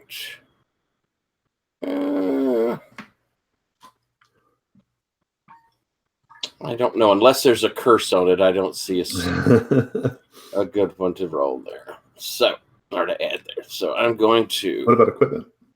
And also, this might be a nice time to talk about your open slots. Mm-hmm. So you have in your equipment a bag of hard candies, a skinning knife, and a winter wolf pelt. Not very helpful here. But you also have 3 slots in which you are presumed to have more things. Okay. Oh. And so anytime you want to fill one of those slots or rummage around in your pack and say this is what you had on you, you just click on that drop down and choose a thing from the list. Oh, neat. And then if you work one of those things in, that's how you could get the light die there, right? Okay, cool. Well, that's nifty. I like that a lot. So do you want to rummage around and try to find something? Or? Yeah, I think I will. Um, I know I'm out adventuring and looking over things. So I think I have with me a crowbar. Nice. So go ahead and you just keep that in your thing, and then now you have 2 light dice. Okay. I assume you're using the crowbar to kind of poke around and lift things Yeah, and kind pry of things. using it as to keep me from touching it with my hands, and also see if I can start like prying this door open or the lock. Yeah. All right. All right. Go ahead and roll the 2 dice. I got a 6. Nice. I have been on fire. You get a token, and I mean, I think you can use the crowbar to kind of like unstick the iron bar hanging in front of the door. In which case, you can just try to lift it and go in. I mean, it'll raise up. Okay. Um, and so yeah, the bar is lifted. Um, when you lift the bar, you hear kind of like a little click click or chunk chunk up above your head. What do you do? I will probably my instincts jump in first. I actually will jump backwards, Sure. then look up. You'll see that like there was in the shadows above the door a large hammer that appears to it was maybe activated by raising the bar and it was supposed to swing down and hit you, but it's so old that the mechanism apparently doesn't work anymore. Hmm. But yeah. I'll sort of, oh, well, that was lucky, Kel. I nearly got clobbered. Well, we do walk with the gods, Marcus. Yes, yes. Go ahead and note your token if you didn't already. Kel, what do you do in the meantime? You got the 4 coffins, the door. I think I'm just like exploring all the markings and stuff like that and trying to discern if anything is like telegraphing what this place Sure. is about. Sure, sounds good to me. So that'll be a hunt roll. You get 1 die plus. Do you have something that might be appropriate here, or a piece of equipment? I've got a journal. You can always rummage around in your bag if you wish. Yeah, maybe I have like a. Or if you're using the journal to note down things, maybe I don't know, like however you want to describe it, basically. Yeah, I'll use the journal to. I think some of the pages I even like use the ink to trace out some of the designs and stuff like that and look for patterns and Oh, stuff nice, like good. that. Yeah, I like that. Yeah, that sounds good. So let's see. How many uses of the ink do you have? Does it say? No, it doesn't say. Okay, it might be just enough, so you probably don't need to mark anything. Go ahead and roll 2 light dice then. Okay. 6. Nice. 3. Yeah. So you get your token, and I think you're starting to figure out this is all bullshit. This tomb is not real. How do you know it's not real? What is it about this the markings that tell you like this is BS? Oh, I know. I think that they've used like ancient symbols and markings and stuff like that, but the materials are later than that century would have used or something like that, you know? Like should be on clay, but they use some other thing like stone or some shit. Oh, so what you're saying is like the um oh, like this tomb doesn't match up with the ancientness that you've been led to believe Yeah. is here. Okay, I got it. Okay, like this was built more recently, Yeah, the basically. materials are newer than Yeah, the newer. symbols and Yeah, iconography and stuff. nice. I like it. That sounds really good. Well, so you have a token, so you can note your token there. Okay. Marcus, do you want to open the door and continue on, or do you wish to? I think as I look back and, he Kel's talked to me, we walked with the gods. I said, well, certainly they're looking over us here. What do your gods say about, as I point at the sarcophagi, looking to see if our passed away friends have anything of interest? Well, this place is all a lie. I could not say what is buried with whom in these sarcophagi? I'll have moved over with the crowbar. A lie? What do you mean? And I'll explain it with academic jargon. This is a fake, a clever fake, but a fake. And then I launch into a tirade. Huh. Well, that's quite a shame. That means we haven't gotten very far along our way as I shove the crowbar in and start trying to pry open one. Pry open sarcophagi. Good, I like it. Go ahead and roll a hunt roll. You could take your 2 dice with the crowbar. Cool. Well, the door was ajar, so it appears that nobody left, right? Because the door was barred, and the door was ajar, so there might be some danger going on. No one here gets out alive. The door is door. I rolled a 4. A 4. Okay, so you get your token. You pop open the sarcophagi, and you crack a couple of them open, and inside are clay statues are inside the coffins. And the clay statues depict snake creatures. There are men, one's a man, one's a woman with arms crossed, but the lower half of the body is serpentine. And they're clearly statues, like maybe they were meant to fool someone, it's unclear, but you can tell like they're not real. But Kel, as Marcus is doing this, and that's what's in all 4 coffins, by the way, as Marcus is doing this, you'll start to notice that statues have a visibly green vapor coming out of their mouths and are rapidly filling the room. What do you do, Kel? If I can, I grab it and throw it out the door. If I can, I will grab it and throw it out the door and throw wide the doors so that the air comes in and to try to air it out. Yeah, I like that. Let's talk about the risk roll. So, what could happen? I think you act too late, and you both get a great big lungful of this gas. Tyler, any thoughts? Yeah, I think that makes sense to me. I mean, something horrible could be the statue sit up and begin blowing it much higher. Right, yeah, they animate and start, yeah. That's pretty interesting, too. Okay, so let's take a look at dice. Are you getting a light die here for either skills or stuff?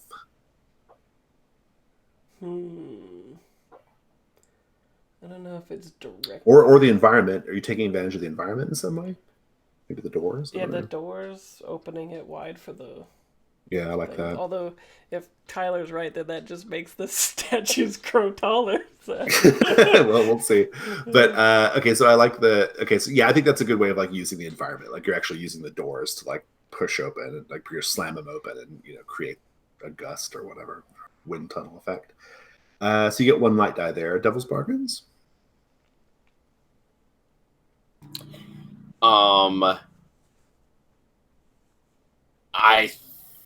think no matter what happens, the wind's going to close the doors that I just opened. Oh, the big heavy door? Yeah, okay. The one going further in. Oh, and it might re-engage the trap or something. Right. That could be pretty good. Yeah, I like that. Do you take that? Sure, that sounds fun. Okay. Sneaky door. All right, I like it. So, yeah. Okay, so go ahead and roll. Well, you can take a dark die as well, but you can choose to do that after the fact. But in any case, roll. So it would be 2, right? Yeah, 2. Yeah. Alrighty. I'm gonna not use this one that already came up with 6 because I'm superstitious. Yes, I got a 6 and a 1. Nice. Go ahead and describe how you get the gas out safely. Yeah, so I noticed maybe Marcus is holding it to the side, and then the green plumes erupts, and then I like just run directly at Marcus and grab it, and then fling open the doors and toss it against like the side of the cliff face or something like that. Nice. And the wind tunnel effect, or well, not so much the wind tunnel, but like basically, I think like a gust comes in after that and slams that door closed. And when it slams, you hear that chunk chunk again up above. And it looks like it's a little less rigid in place. Like maybe it's a little more loose. And yeah. Well, so Marcus, what do you do? I think I'd like to spend a token, though. To get a treasure? Yeah. Nice. Since he's thrown the statue out of the sarcophagus, maybe there was something beneath it. Yeah. One of the statues, you'll notice, is wearing a silver ring. Ooh. Yeah, pretty little thing. And I will pull it off. And as you pull it off, you'll see that like a little tiny blade on the top of it pops out. Like it's real tiny. Oof. But yeah, you can pull it off. And there's a little mechanism underneath the inside to like retract that little blade. Hmm. Interesting. You can note that in found equipment. It's worth 1 gold. Poisoner's tool, it would seem.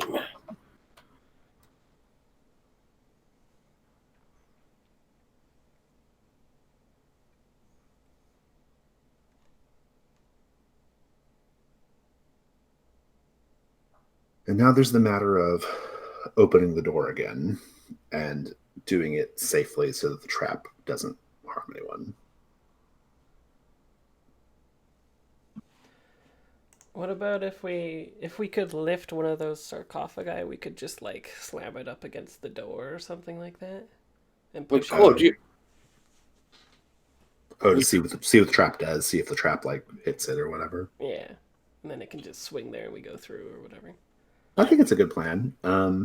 Yeah, I like that plan.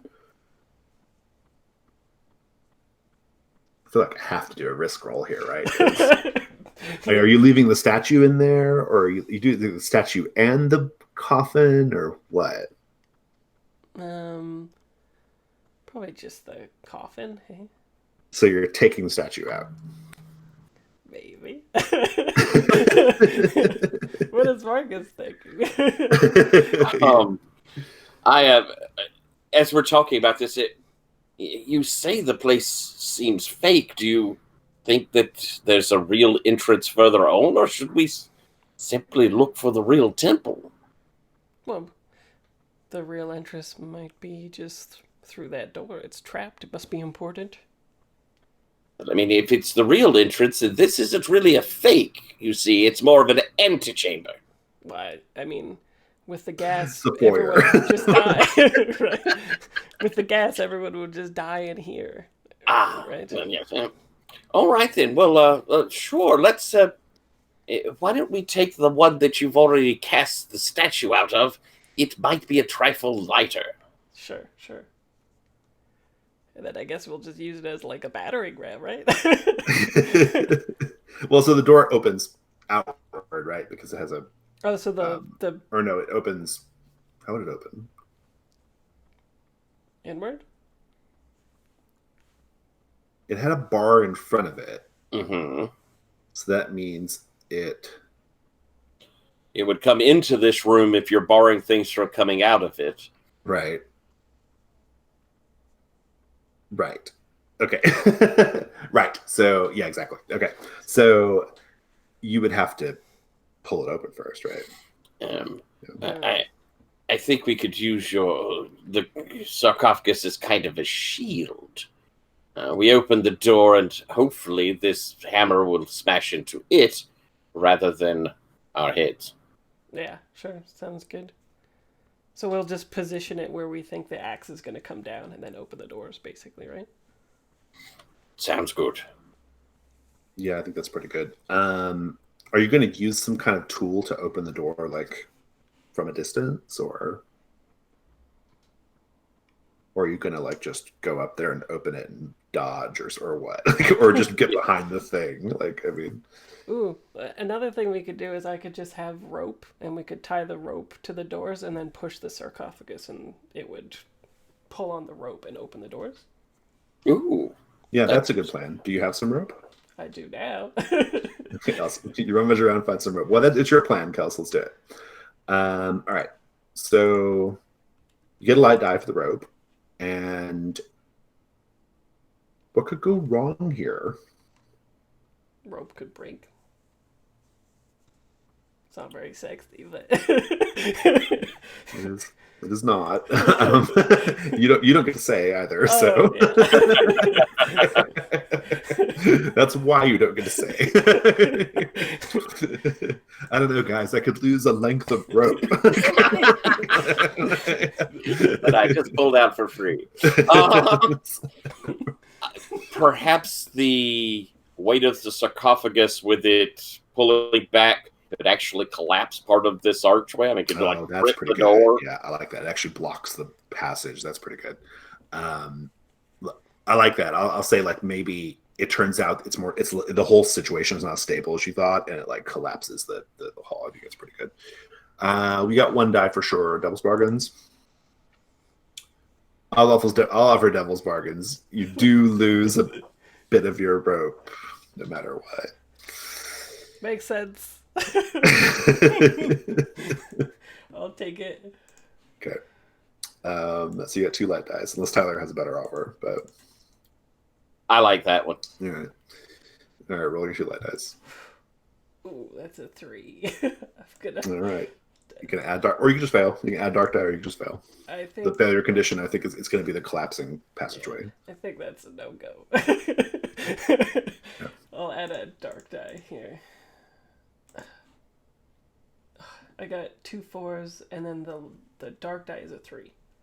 Okay, so because the dark die is lower, you can add another dark die and roll all 4. Do it. I'm doing it. Okay. I got a 5, and that's higher than the light dice, which are 2s. Okay, so and what's your current ruin? 2. 2. All right, so your ruin goes up by 1. But you get a 5, which is a mixed result, and because it's higher, you have to stop here. Okay, so I think what happens is, I think basically what's going to happen here, and I think this is where the ruin comes from. Tyler, we'll let Tyler go check his door real quick. My poor rope. Yeah. So does that mean I just delete it or something, or Delete what? the rope? Oh, so I think like maybe it's going to be like rope 50 feet now, or rope 55 feet. But we'll talk about how it happens in a minute.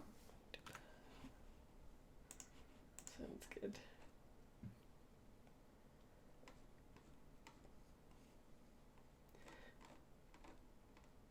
I feel like anyone who plays PBTA dies quickly in this game.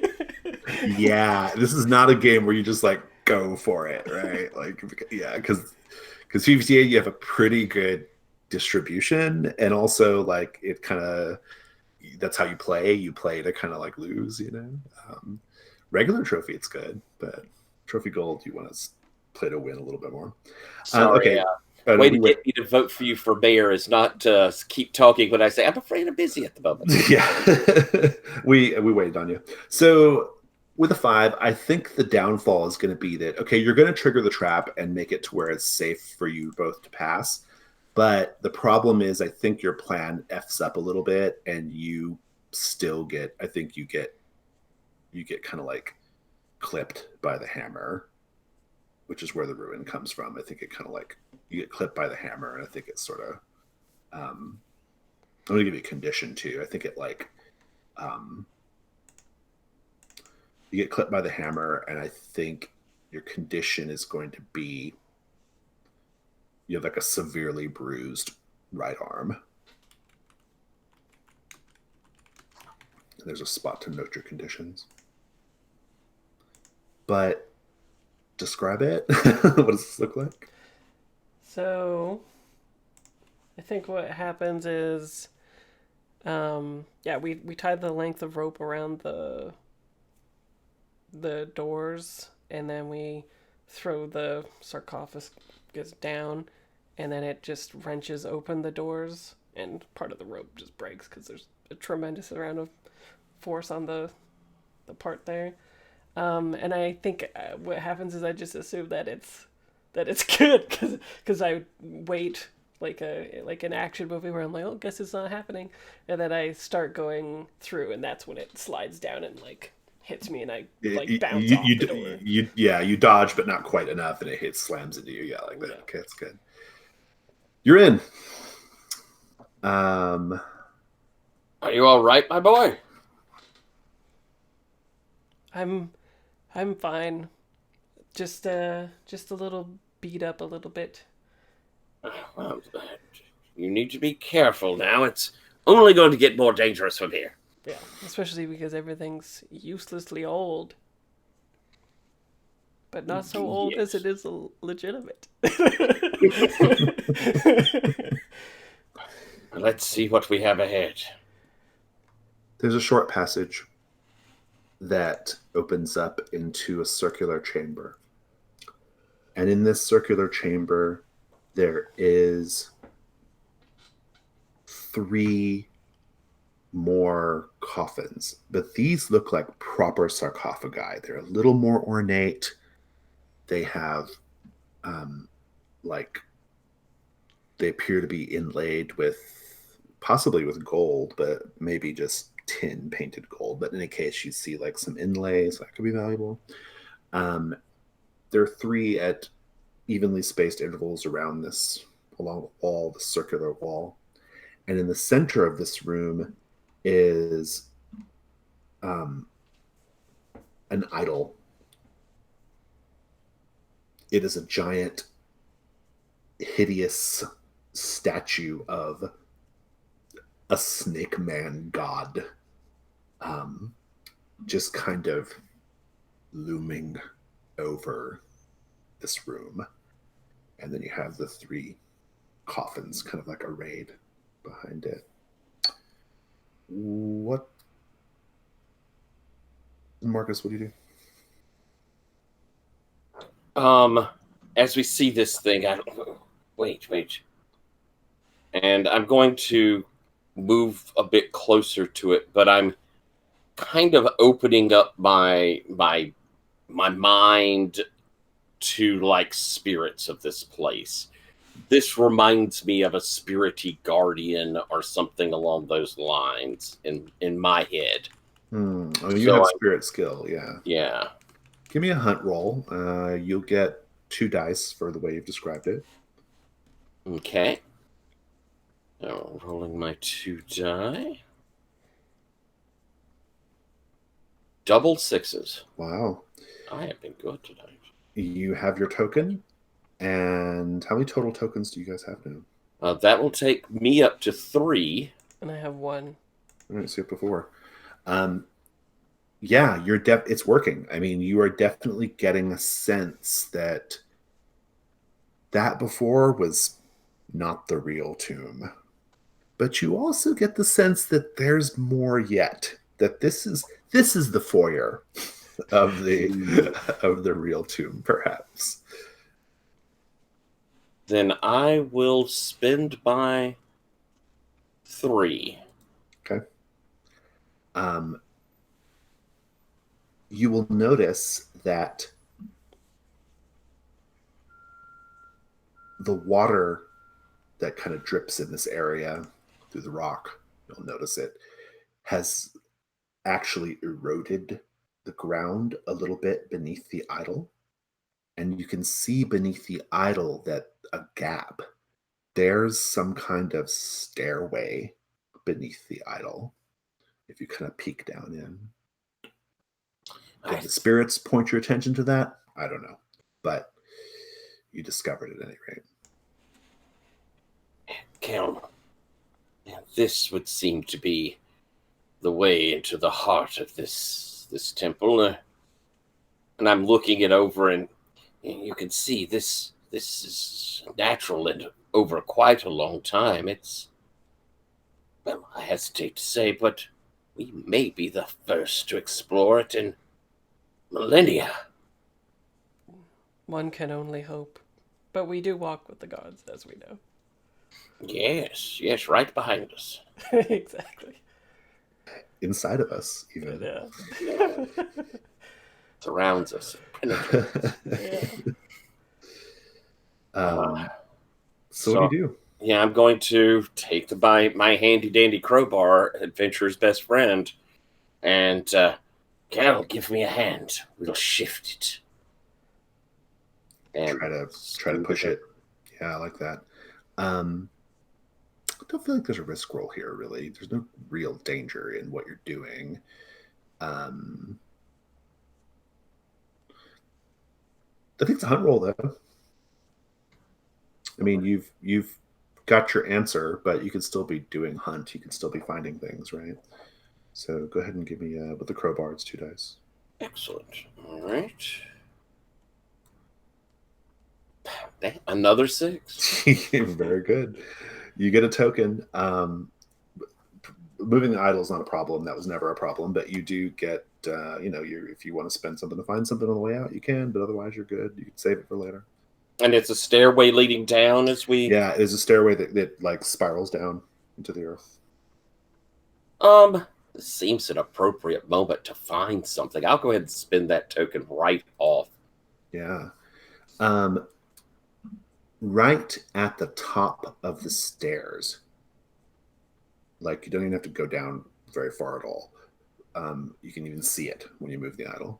Right at the top of the stairs, you find what appears to be like a carnelian, a large carnelian stone. And you'll notice now that like there's an eye missing from the statue. The statue has another carnelian in its like head, this like kind of snake-headed creature. It's like the opposite. Like the statues were like men with snake bodies. This is like a man with like a snake head, this idol. So it looks like maybe the eye got popped out and dropped down into that crevasse, possibly at some point. But you can put that carnelian on your found equipment, and that's worth 1 gold. Ooh. Perhaps we are the first. Certainly in some time. Kel, there's also the carnelian in the statue, if you want to go retrieve it. Sure, I'll use my sword to pop it out. Nice. You have to climb a little bit, but I'll give it to you. I'll give it to you for free. You could take the other one for 1. It pops out for 1 gold. I can afford to go home now. You also have to spend gold to lower your ruin. You have to spend gold to erase your. Actually, I think the only way you can erase conditions is if you establish a household, which becomes another burden. Yeah. Good times. I do think that's cool. I like the household rule. I think that's super neat. Yeah. But yeah, you're getting treasure. You got those 3 sarcophagi as well. You want to check those out before you go, or you want to just head down? You should give them a look over. Sure. Yeah, sure. Let's check it out. Kel, do you pop one open? Sure. All right. Well, so tell me how you're doing it. How are you approaching this? I think well, they're pretty old, so maybe I use a instance of grace to more easily move the top off or something. Oh, nice. I like that. So you like used to kind of loosen it to slide it open. Yeah, that's pretty good. Give me a hunt roll. 2 dice.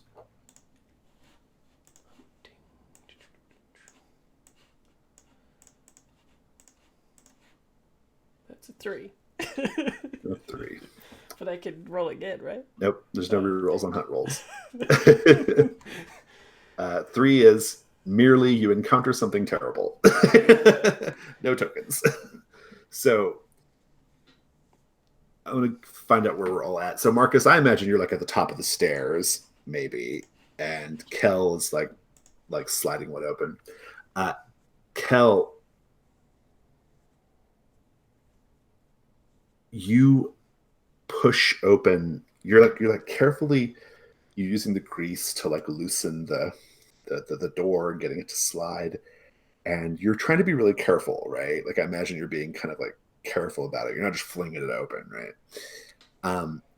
But then it just flings open, and inside this sarcophagus is a a skeleton. It is a man on the top, and then the bottom. Make sure I've got this right.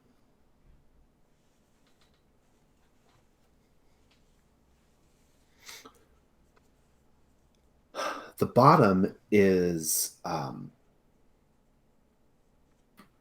it's skeletal as well. It's like rib cage, like ribbed. It's like the snake tail, but like with all the flesh and scales off. It's just like segmented bones, right? It flings the sarcophagus off. It has hateful green werelight in its eyes, and it just like reaches out for you, and it's just like,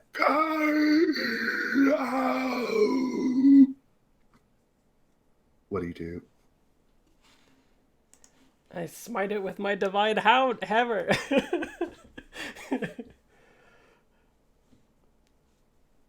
It looks like you're muted.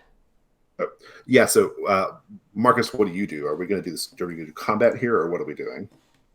I'll tell you, it has a rating of 7, so you would have to get 7 on 2 dice to defeat it. You're hot right now. I am, as I hear this noise, I'm probably going to have to react, so I'll wait until what I see Kel do. But I'm probably readying a repel before I would go in to fight the thing to get it off of him. So my first action would probably be a repel to give us to push it back. Right. Okay, just to escape, basically. Well, to get it off of Kel. Oh, got it. Okay. Well, so Kel, what's your plan? Is your plan to do smite? Yes. So the problem with rituals is I don't know if you can, because I think with rituals you have to have some space to do a ritual. A ritual is not an instantaneous thing, and it's probably not possible in the heat of combat. You would have to kind of know what you're up against and then prepare the smite and then get thee to smiting. Do you have another weapon that would work, or do you want to try to give yourself some space here? I got a sword. Okay. So can I ask just a clarification that, because repel does seem like it's pretty heat of the moment. Oh, repel's a ritual. Oh, okay. Yeah, it's a ritual. Oh, I thought you were just saying I'm physically repelling. No. I would be going into the ritual of repel. It does seem a little bit more instantaneous. I suppose the smite does too, in a way. I guess it just depends on how you both describe it. But in any case, I think it's probably still just I figure out how we want to do this. I think I just need to know what the result is here, what you're looking for. Do you want to destroy this thing, or do you want to escape this thing? Destroy. I'm up for the fight too. Okay, so if it's a destroy, I think we just handle the smite and the repel as part of the fiction, rather than roll a ritual. I think it's just kind of part of the fiction here, because combat just works the same way no matter what. So,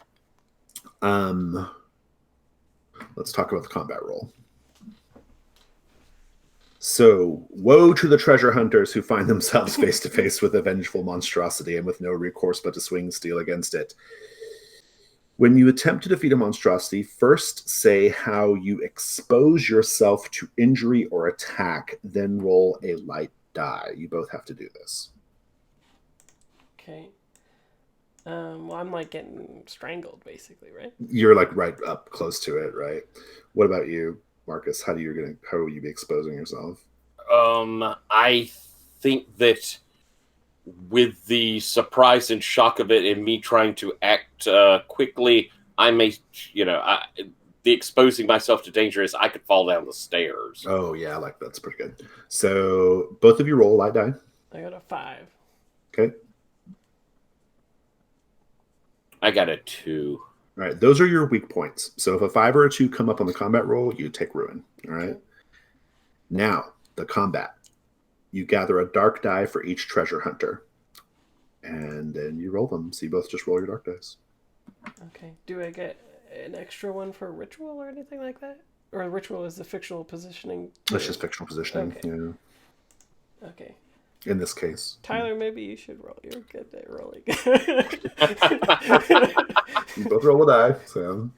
Oh, we both All roll right. a die. Oh, okay. Yeah, you both roll a dark die.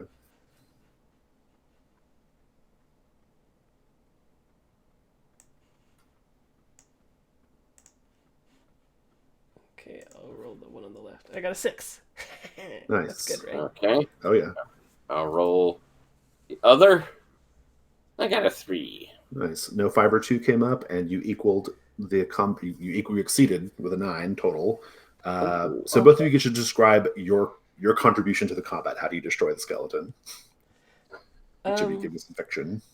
Ooh, I kind of like if Tyler, if you're doing the repel, maybe I start speaking in tongues of the god, and then that weakens it, and then you can actually be the one that destroys it.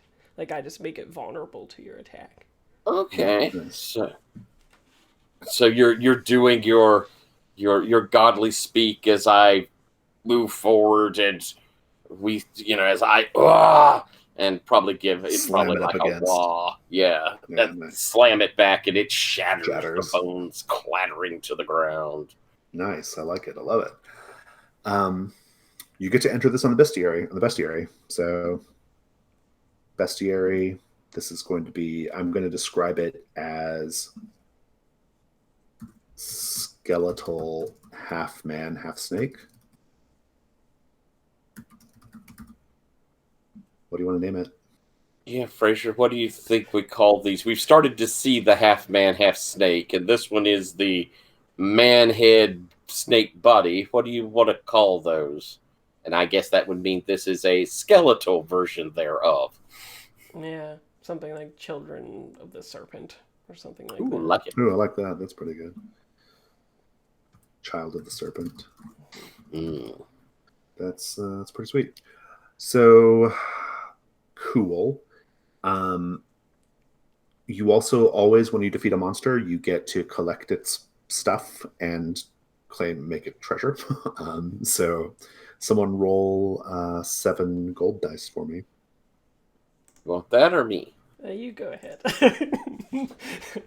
I've had like 2 6s all game. Well, I'm going to. We were doing the silver ones, and we need one more. So I'm going to add 1 silver, and then I'll roll them all. There. Schmidt. Okay.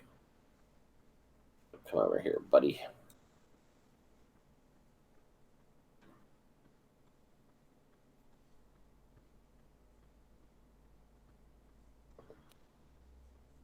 Goodness. I think you're being a little wonky. There we go. 2 6s. Nice.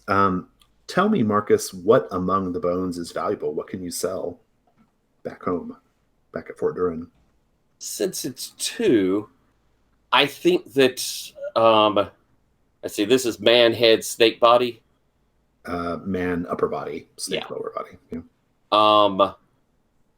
I think that despite being man's upper body, there were 2 inlaid golden fangs Nice. that possibly used as jewelry, possibly some other thing, but shoved up into that man's skull. Nice. I like it. You might even want to just note that as found equipment, actually, and then note that it's worth 2 gold. Okay, so each of us take 1. Sure. Yeah. I gotta use mine to like hold my cloak fastened.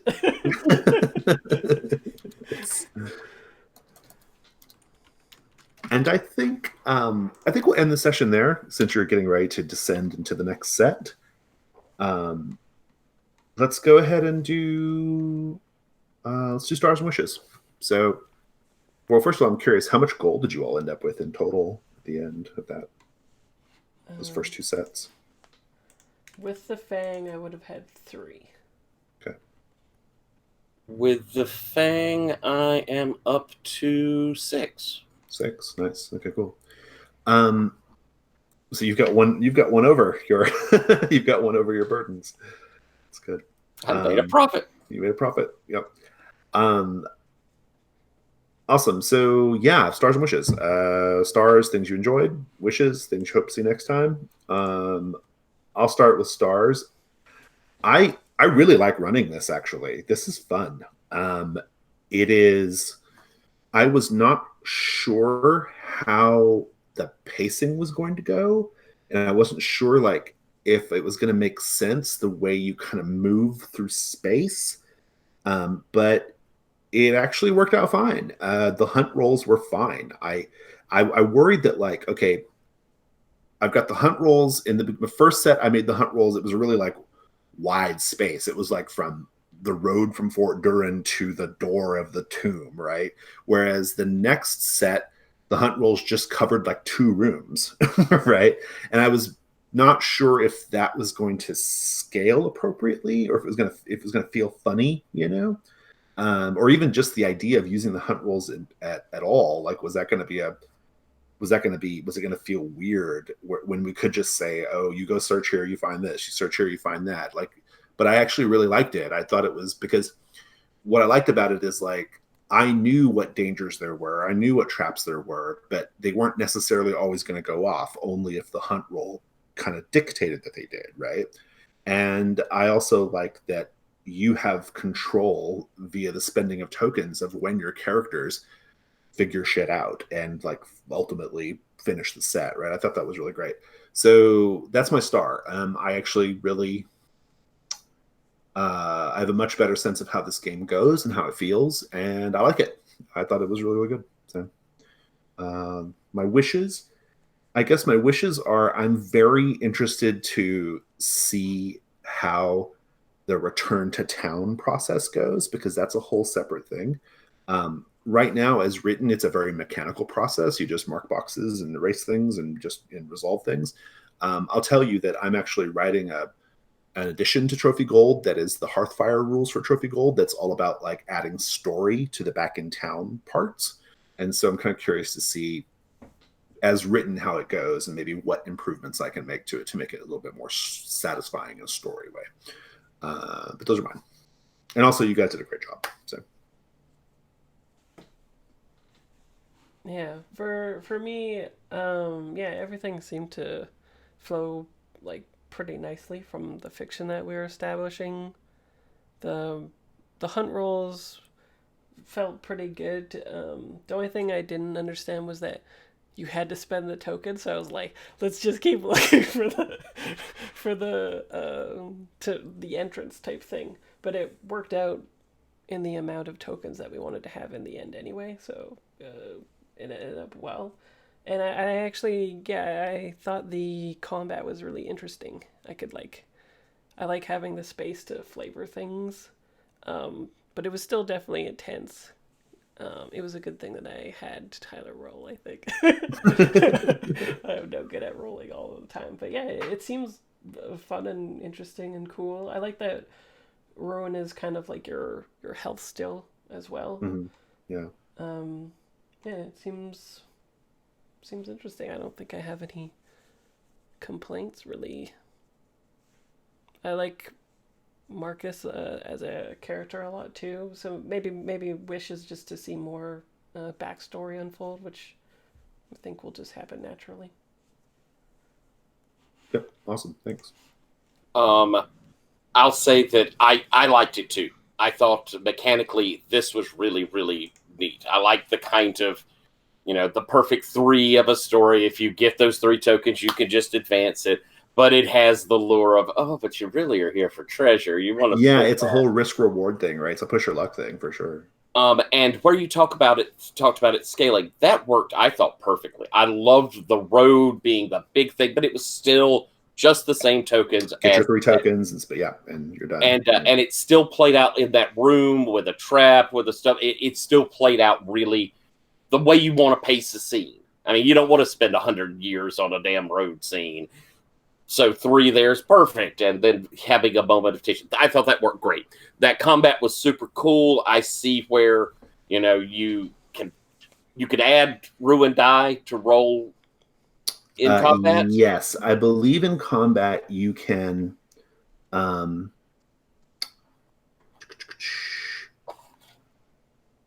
think hold on. I can't remember. It's not written on this. It's not written on this in the character keeper. It might be in the actual rules. But yeah, if I recall correctly, I mean, you get to keep rolling. I know that. You don't just lose win one roll. As long as you are able to take the hits, I know you can keep going. And I think let's check it out. I want to say if you add I think you do have to add another die.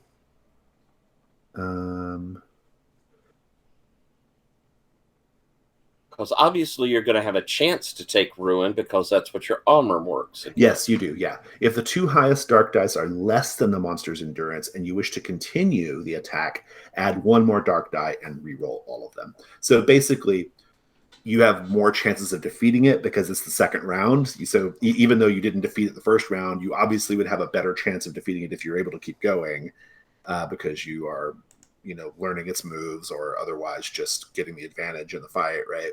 But obviously you expose yourself more as well, right? Because there's you have another chance to hit a weak point. So right.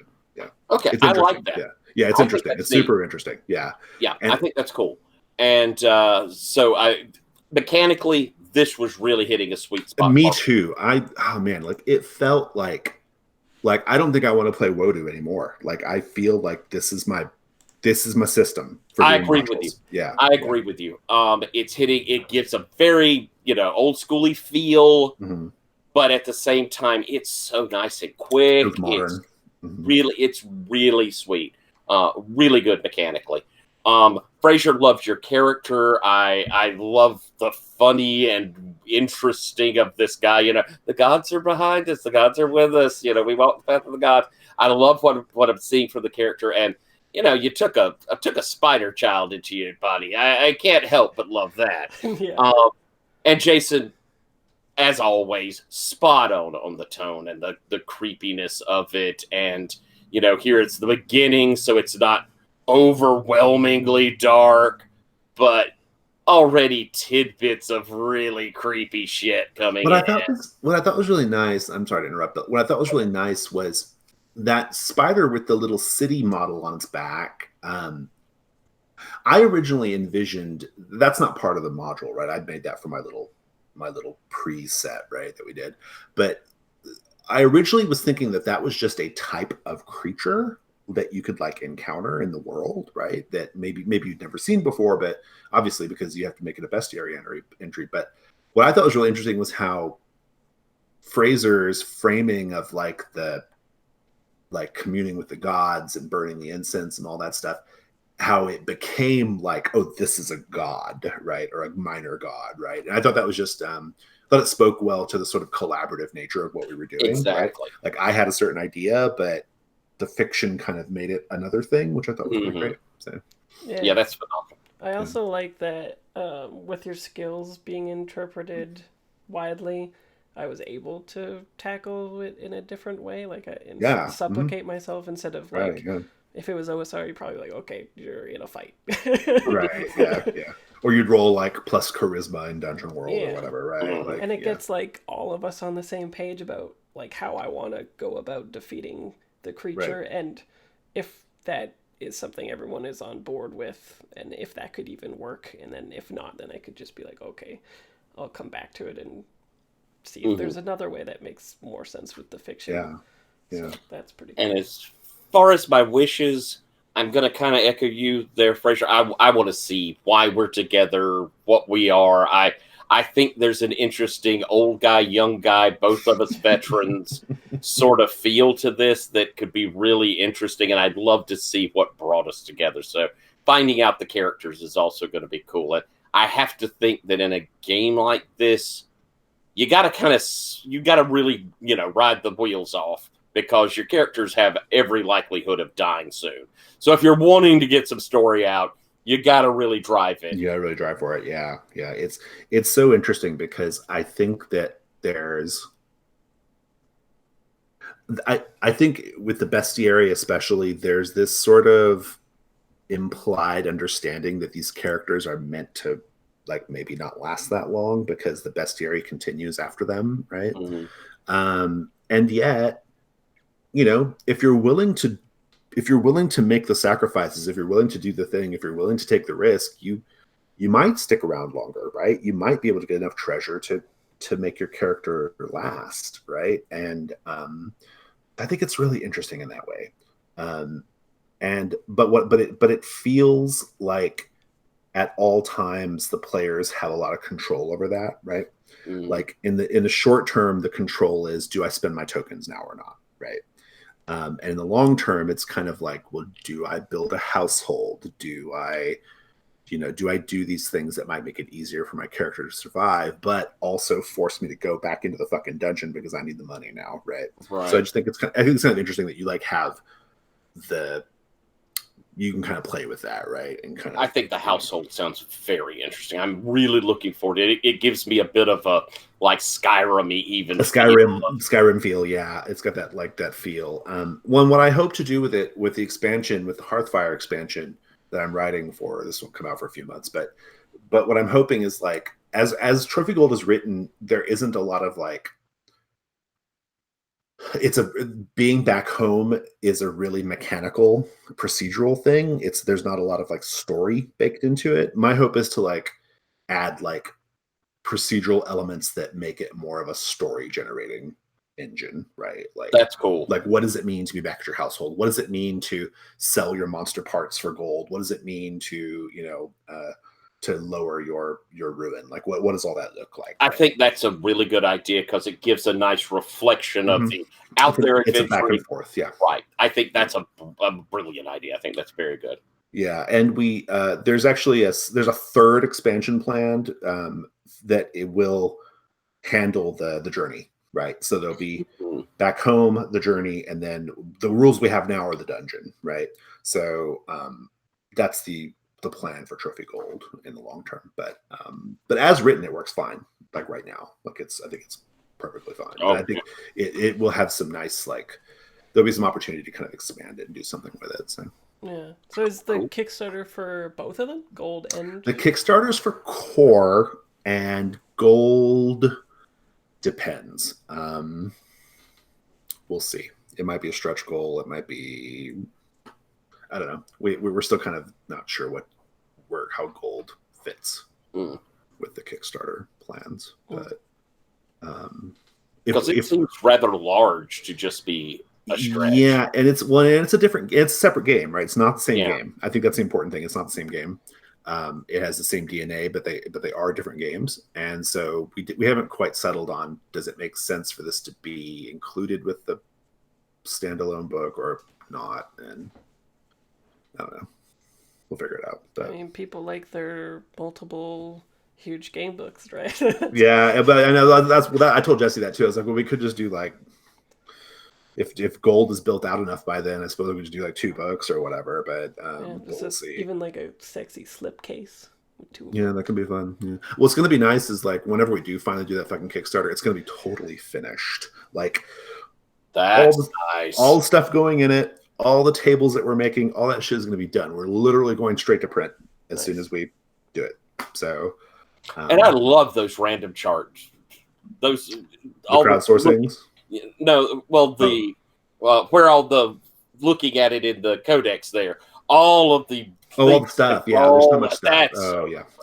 Well, and we're doing the crowdsourcings on the forums too. I don't know if you ever catch that or not, but that's fun. Like so the way we're doing the standalone book is this: it's going to have a slightly expanded version of the core rules, and then it's going to have the various incursions that we've published, or the various expansions and incursions from the various codexes, and then it's going to have a whole section that is just like the world of Trophy, but there's not going to be any prose. It's just going to literally be tables, and all of the tables are currently being crowdsourced on the forums. So That's nice. we've got like, I think we're up to 5 or 6 different like parts of the world where people are offering up their contributions for the crowdsourcing. Go check it out if you haven't. I think it's really fun. I should. I'm so forum at first, but I should go check that out. But yeah, so we're getting a lot of cool entries for that. And so basically the way the world of Trophy will work is like you just build it from the tables, or use the tables for inspiration, or roll on the tables, or whatever. So there'll be a lot of like implied world, and suggested world, but it's not going to be like, and yay, 30 leagues from Fort Durin. It's not that. Like, it's more just like, here's a bunch of tables, do whatever you want with it. So that's cool.